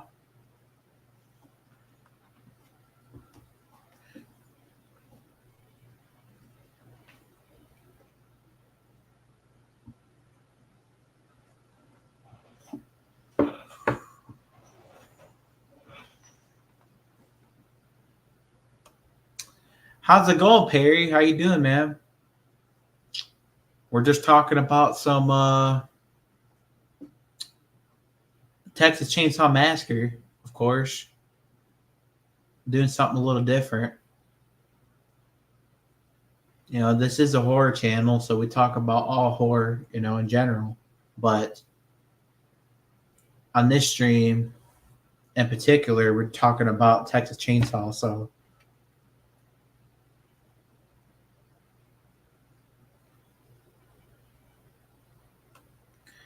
we're just talking about the whole franchise. We're not talking about just the original. We're just talking about the whole franchise. Um,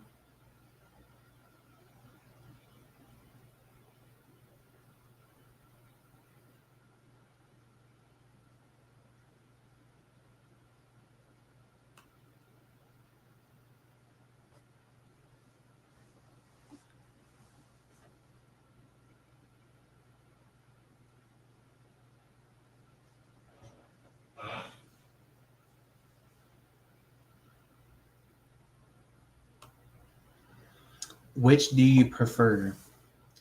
Um, as I was saying, okay, like 1974 is always going to be like the best, but I think I prefer the 2003 remake. The 2003 remake is probably like the best, one of the, if not the best remake out there. Like, I think so. My personal favorite is definitely the 2003 remake. Even though, yeah, 1974 is the original, of course, everybody's gonna go with that. But I I just like the 2003 remake. I think it was just a good, like, it's one of the best in my opinion. And then obviously the 2006 film of the beginning that came out, I think like 3 years after. That one was pretty good as well. That was one of my favorites.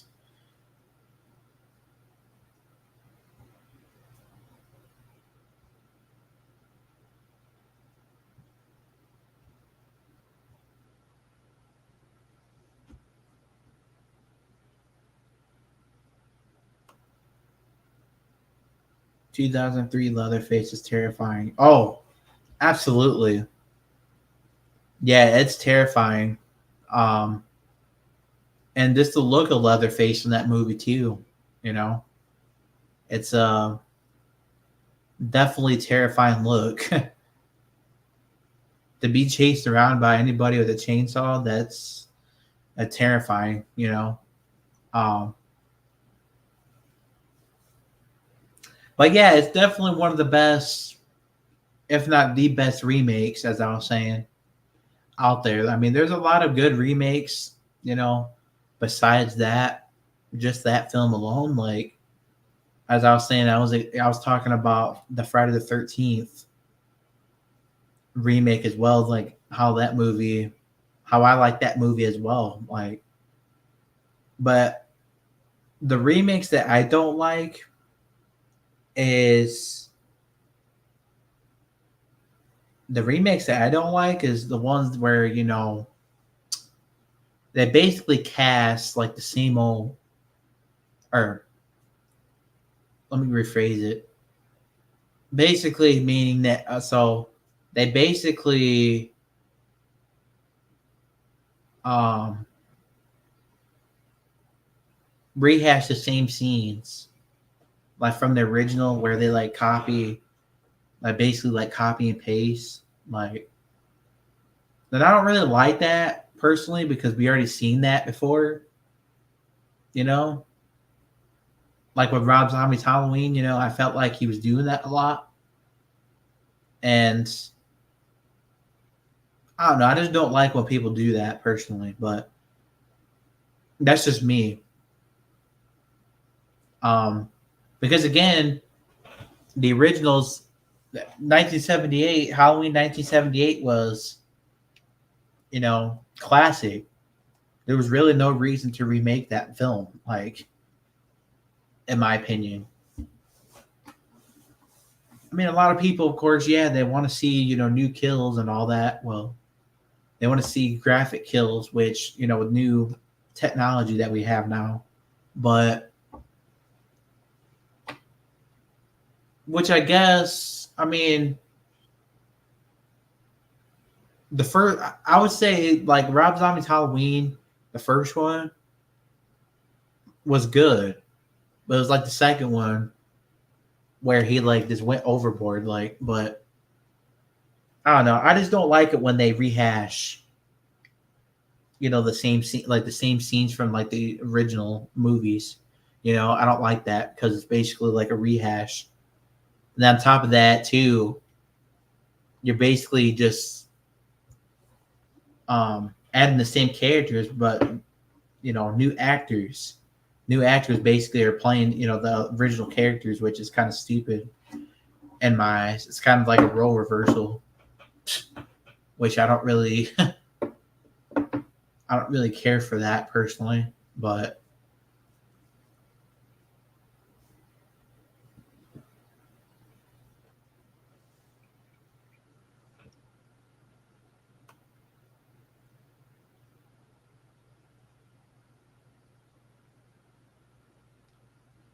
Honestly, better cast too. Oh, without a doubt, without a doubt, a lot of people would prefer that over the 1974 film, and probably because 2003 had more technology, more than in the 70s.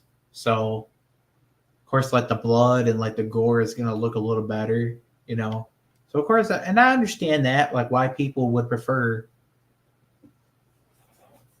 a remake over the older the original, because obviously we got more technology now today, where you can add like more blood, like more graphic graphic kills. uh so alrighty, man, thank you for popping in. Have a good night. Be sure to hit the like button on your way out. Thank you for popping in. Good night.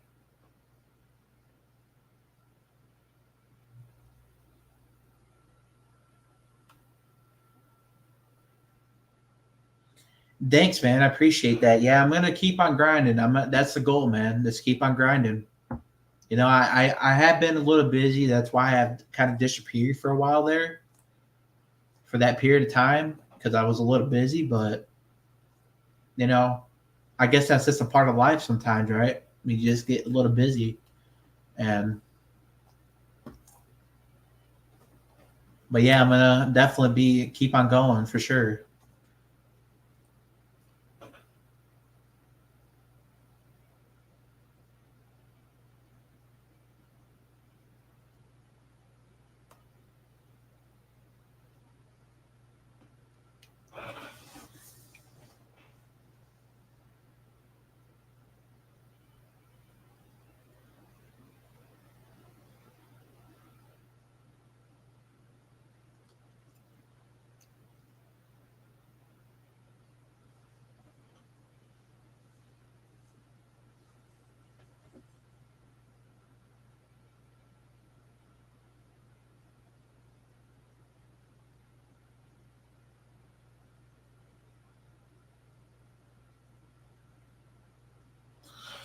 But yeah, so So like yeah, and I understand like why people would like the remakes over the the originals again. This is I'm talking about Rob Zombie's Halloween, which I understand why people would prefer that over the 1978 because obviously it's updated graphics, of course, updated, new technology, more blood, the kills are more graphic, you know. So I mean, I would understand like why they would prefer that over the original, but then again, I don't base it off of that, I base it off of, the original is the original, and it's always going to be the best. No matter how even though back in the day, like, they didn't have as much technology as they have now, as I was saying.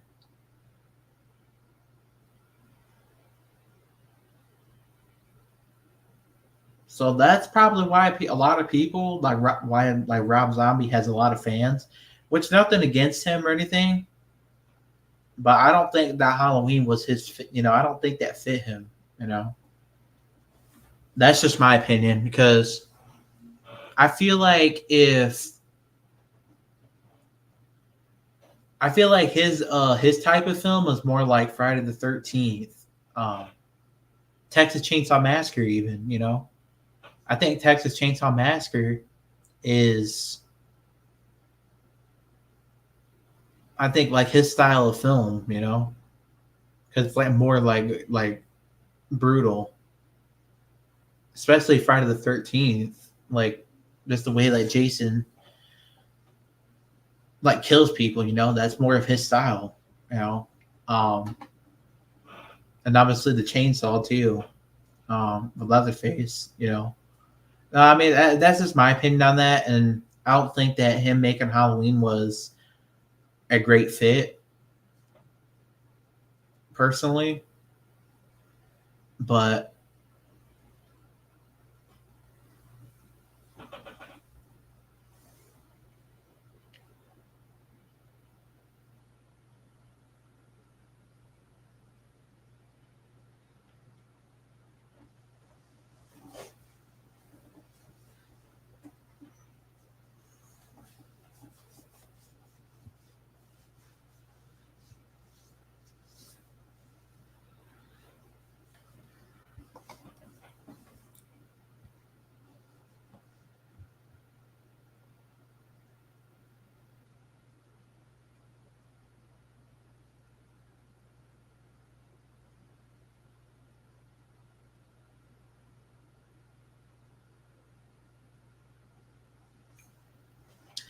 yeah, so I mean, and I can understand like why people would prefer certain characters over the original characters, which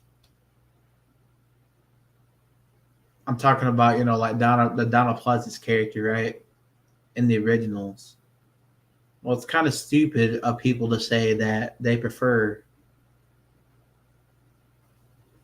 the remake Dr. Loomis over the original, which is absolutely stupid because,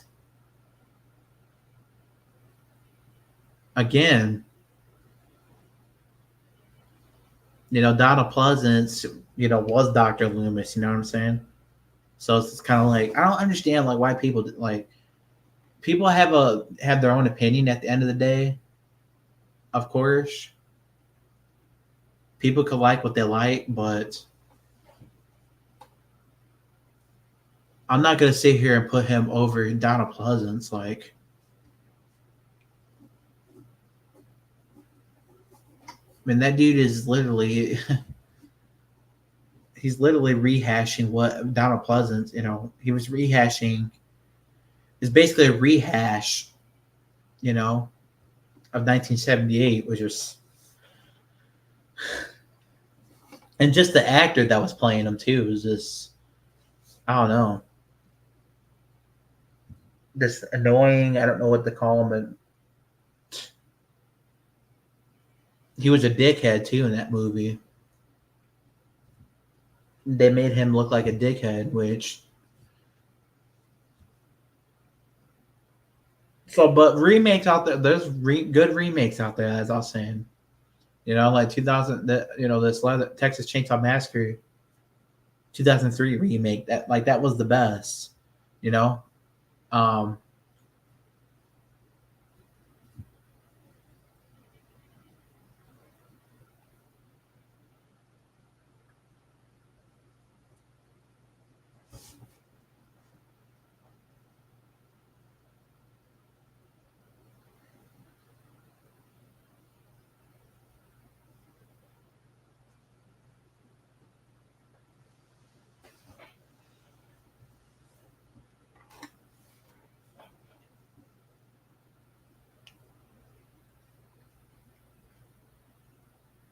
but again, you know,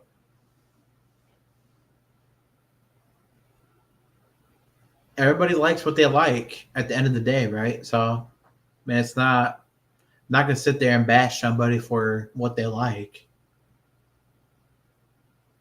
Even though it's not for me. Okay, let me just say this, all right? So I don't want to get too much off topic again, but because we are talking about Texas Chainsaw Massacre, but I don't necessarily like my problem isn't with like the kills or anything like that and Rob Zombie's remake. My only issue is, just the way they, made Dr. Loomis, the way he portrayed Dr. Loomis. Like Dr. Loomis was like a dickhead in that film. And it had nothing to do with the kills. I had no problems whatsoever with the kills. I mean, the kills were absolutely, they were entertaining. I'm not even gonna lie. But when you sit there and you portray Dr. Loomis as a dickhead like that, like all of a sudden, like he's writing a book about Michael Myers now, like that doesn't make any sense to me because again, Michael Myers, Dr. Loomis was never. If you go back and watch the original movies, he was never a dickhead. If you go back and watch, like, that's all I gotta say. And even though, again, I know John Carpenter gave, Rob Zombie permission, to do whatever he wanted, with the film. But at the same time, he did the Dr. Loomis character dirty, man. Like, in my opinion. Like that was like, and even like the Laurie Strode character. I mean, come on, man. Like Laurie Strode was never a drug addict. Like, let's just be honest. Like, if you go back watching any of the other films, like the originals, like the 1978 Part 2, even Halloween 2 as well, like she's not. I mean, maybe she was. Maybe she had like PTSD and all that, and maybe she was in a nursing home. You know, but come on, she didn't do no damn. She didn't do drugs. Let's just be honest. Like, so I just didn't like.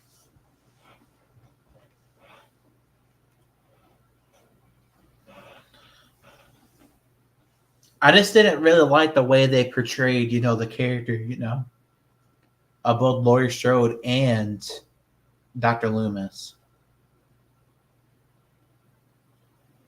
That was all it was, and nothing against the actors because it's not their fault that that Rob Zombie made him look stupid in the movie, but that the way they portrayed Dr. Loomis, like, no. I'm sorry, he just did that. He did that. He did him dirty. I think. because I've never once when I like every you can go back again and watch all the Halloween films, all the originals. I don't see him once ever write a book about Michael. Like stupid. So they basically made him look like a total dickhead in that film. And then everything else, okay. You showed that Michael was a kid, which I like that. I like that you showed Michael as a kid, but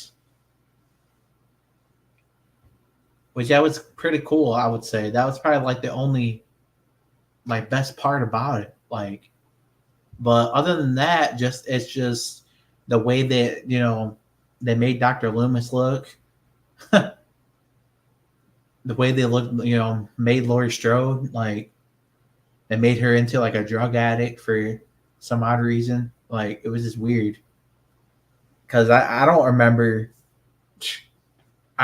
Laurie Strode doing drugs like that in the original. Like even though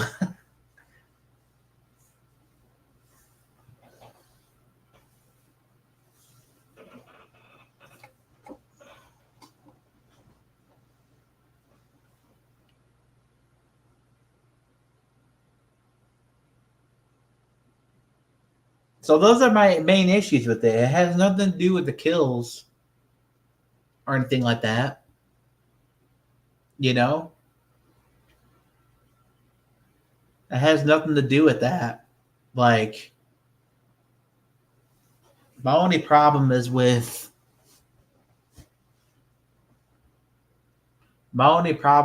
again just the way they portrayed the character. The characters of both Doctor Loomis and Laurie Strode. That was it. Other than that, the kills entertaining. I'm not gonna take that away at all. Like because the kills, were pretty entertaining. But and a lot of people would say that they're like it's too like gory, but like it's just too bloody for them, which I don't really think it was too bloody, but I don't think it was too bloody. I actually enjoyed it. I enjoyed all the blood. It's fun seeing all that stuff. But to sit there and say that a film like that is better than John Carpenter's version is just kind of like that's insane to say. Like because John Carpenter is the one that came up with with the whole idea. So, but anyways, I want to get back on topic. I'm sorry for getting off topic there for a little bit. Um, and maybe we'll continue this discussion. Maybe like tomorrow or something. Maybe we'll do like a Halloween stream, and we'll just talk about it. Again. Um, but as of right now, I want to stick to obviously Texas Chainsaw Massacre. I don't want to get too much off topic. Um,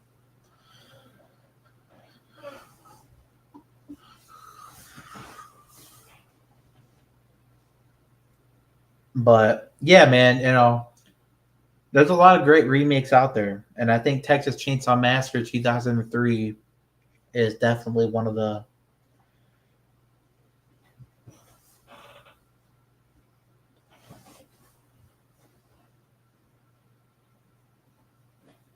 It's definitely one of the best remakes I think out there, if not the best.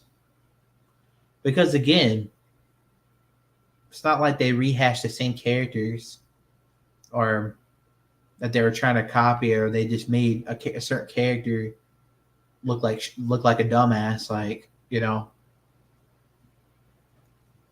so that's kind of just my thing, like.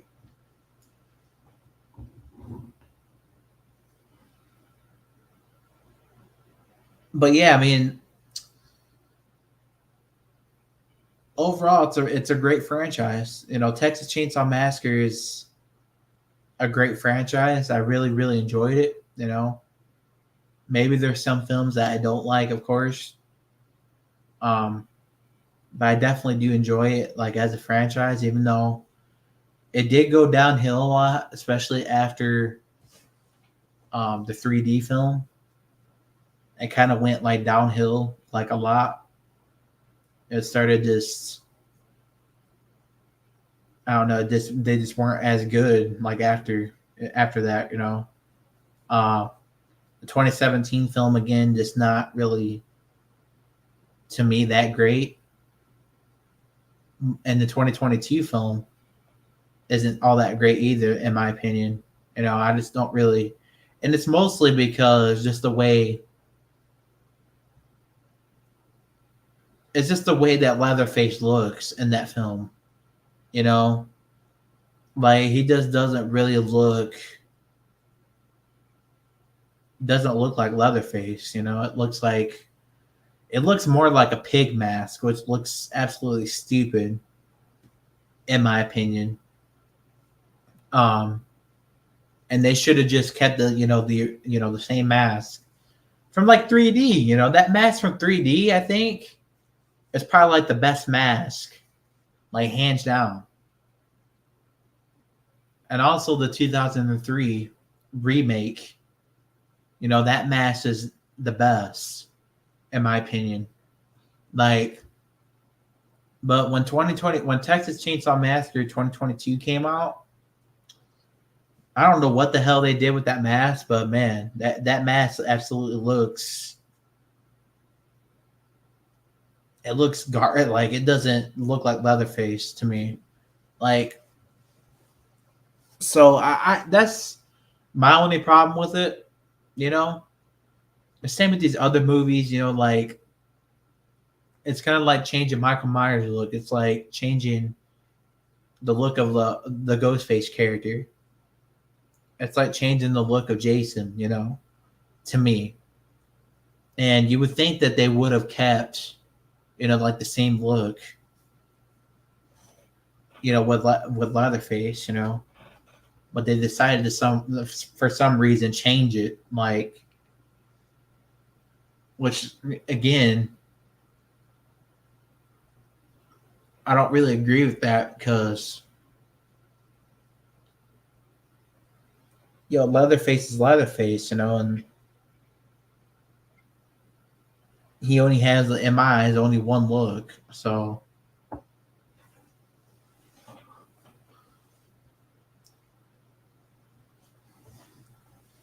you can't. It was kind of like, I guess, like the Scream MTV TV series, the Scream TV series, where obviously you had that Brandon James mask, which is absolutely looked nothing like Ghostface, as I was saying. That's the same situation, even though that was a TV series as opposed to an actual like movie. Like if it was in a real movie, that would have been even a bigger issue. And I still got an issue with it being in the TV series because it's not the character of Ghostface, in my opinion. Like, it's just isn't. That Brandon James mask just doesn't look like the original Ghostface mask. Like it looks ugly as hell, in my opinion. Like it just doesn't look like Ghostface. Like, you know? So I'm not a fan of it. I'm not a fan of it or anything. Like I just don't really care for it personally. That's just my opinion on that. Like I personally don't care for it, but for those that do enjoy it, hey, I'm proud. I'm happy for you that you enjoyed that. But that look of that Brandon James mask, even though it was a TV series, still looks stupid in my eyes. Like, even though they try to do something different, which I do respect them for doing that, but at the same time, everyone wants to see. And I heard, okay, yeah, they were trying to get rights. They couldn't get rights to the mask. You know, the original Ghostface mask. But still, you know, I don't know. It's just I don't like it.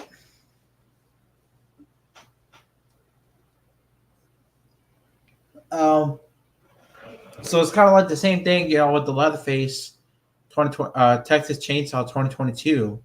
You know, it's like they just drastically just changed his look. You know, he just looks more like a pig now, like which is he like looks stupid. You know,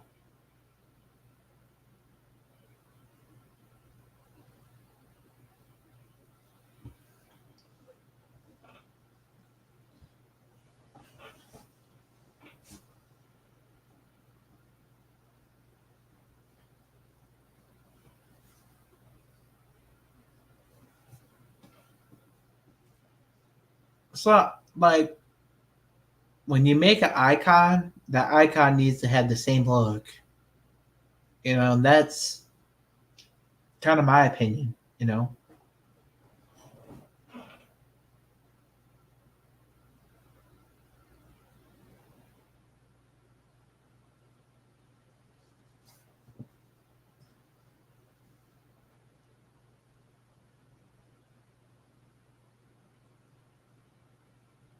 because again, you know, that's just it's iconic.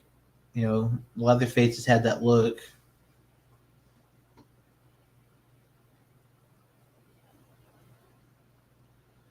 It's just an iconic look. It just wouldn't look right. It just doesn't look right. You know.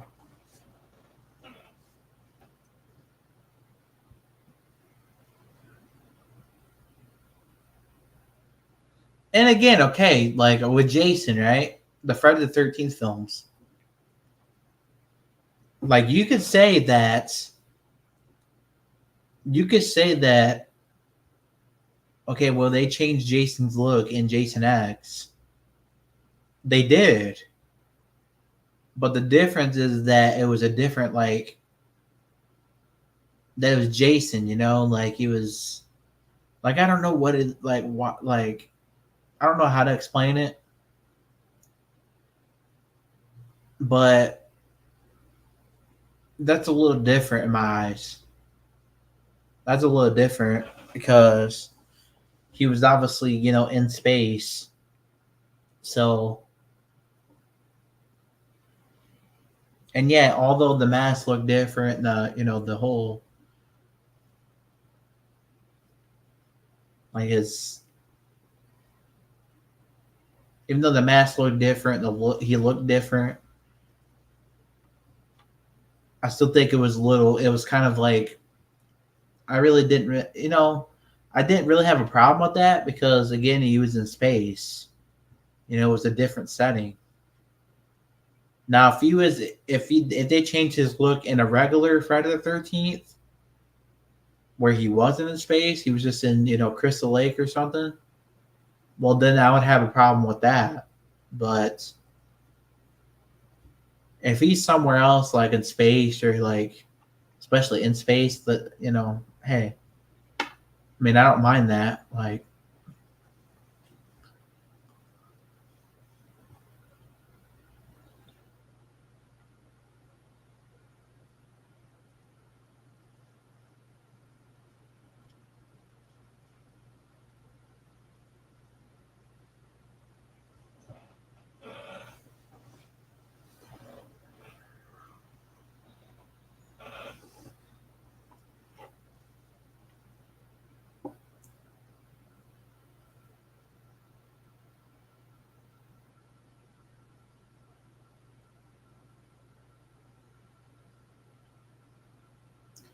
so yeah, I mean, it's just every icon they should just stick with one look.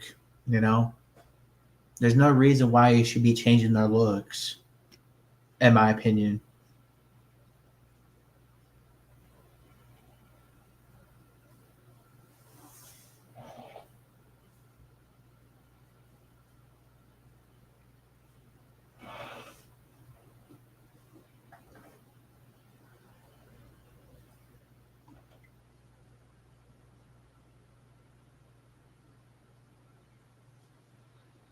Every horror icon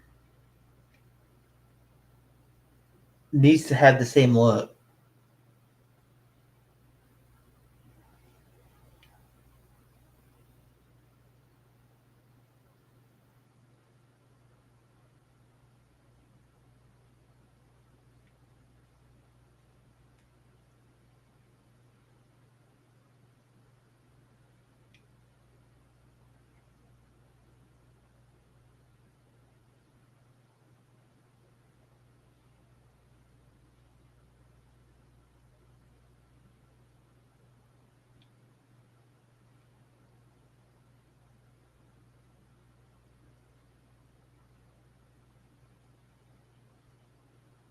But that's just my opinion on that.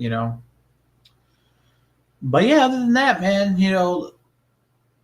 Texas Chainsaw is a well-rounded franchise. It's a great franchise for sure. You know, it's definitely a great franchise. It's a more underrated one, even though again, there's some movies I don't like. It's still they need to make they need to bring the old look back. Like the old mask.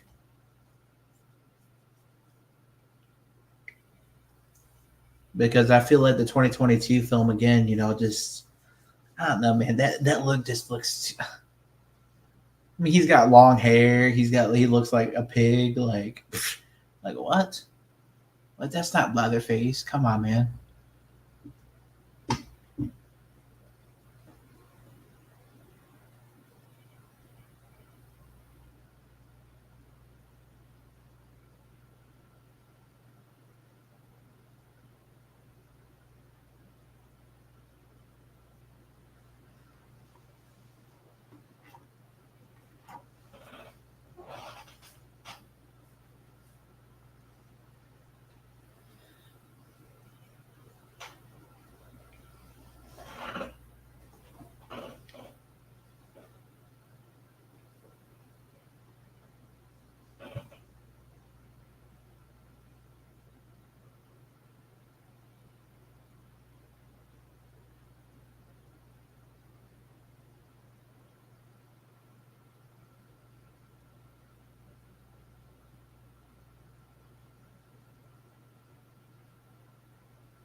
But yeah, so it's basically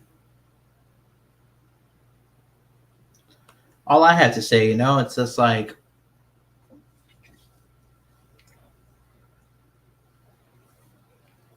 and Jason's like kind of I guess like a different.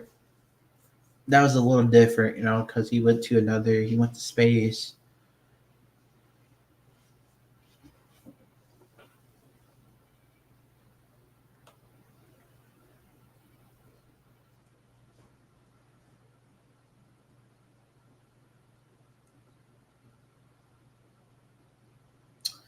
But yeah, guys, I think I'm gonna be calling it a night.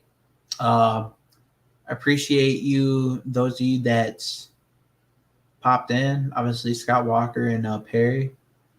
Um, appreciate you guys for popping in. Be sure to hit the like button as always. And yeah, and be sure to watch out for another stream, of course, because I think we are going to be talking about Halloween again. Um, definitely, definitely going to be talking about Halloween again because I just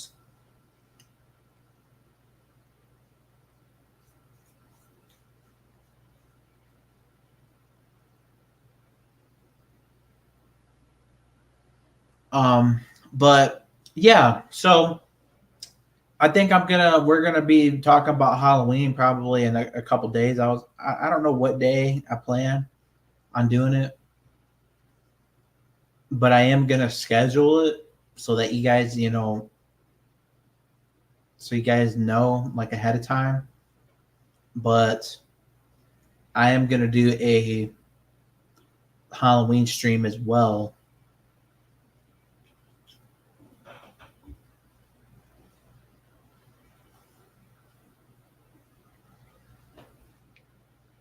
which should be a lot of fun, I would say.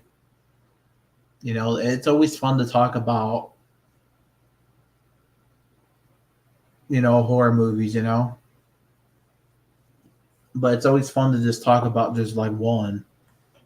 Like in this video, in this live stream, we're talking about, you know, the Texas Chainsaw Massacre, you know, franchise. And then the next one we'll talk about Halloween again, you know. Then after that, maybe Friday the 13th. Who knows? Um, and maybe we'll just do like a Scream stream or something, like just a Scream stream. Just talk about nothing but obviously Scream 7 and just the Scream franchise in general. You know, like we always do. Um,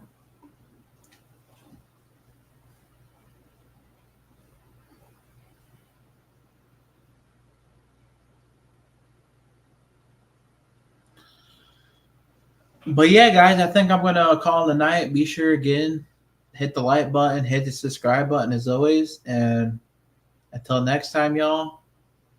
Good night.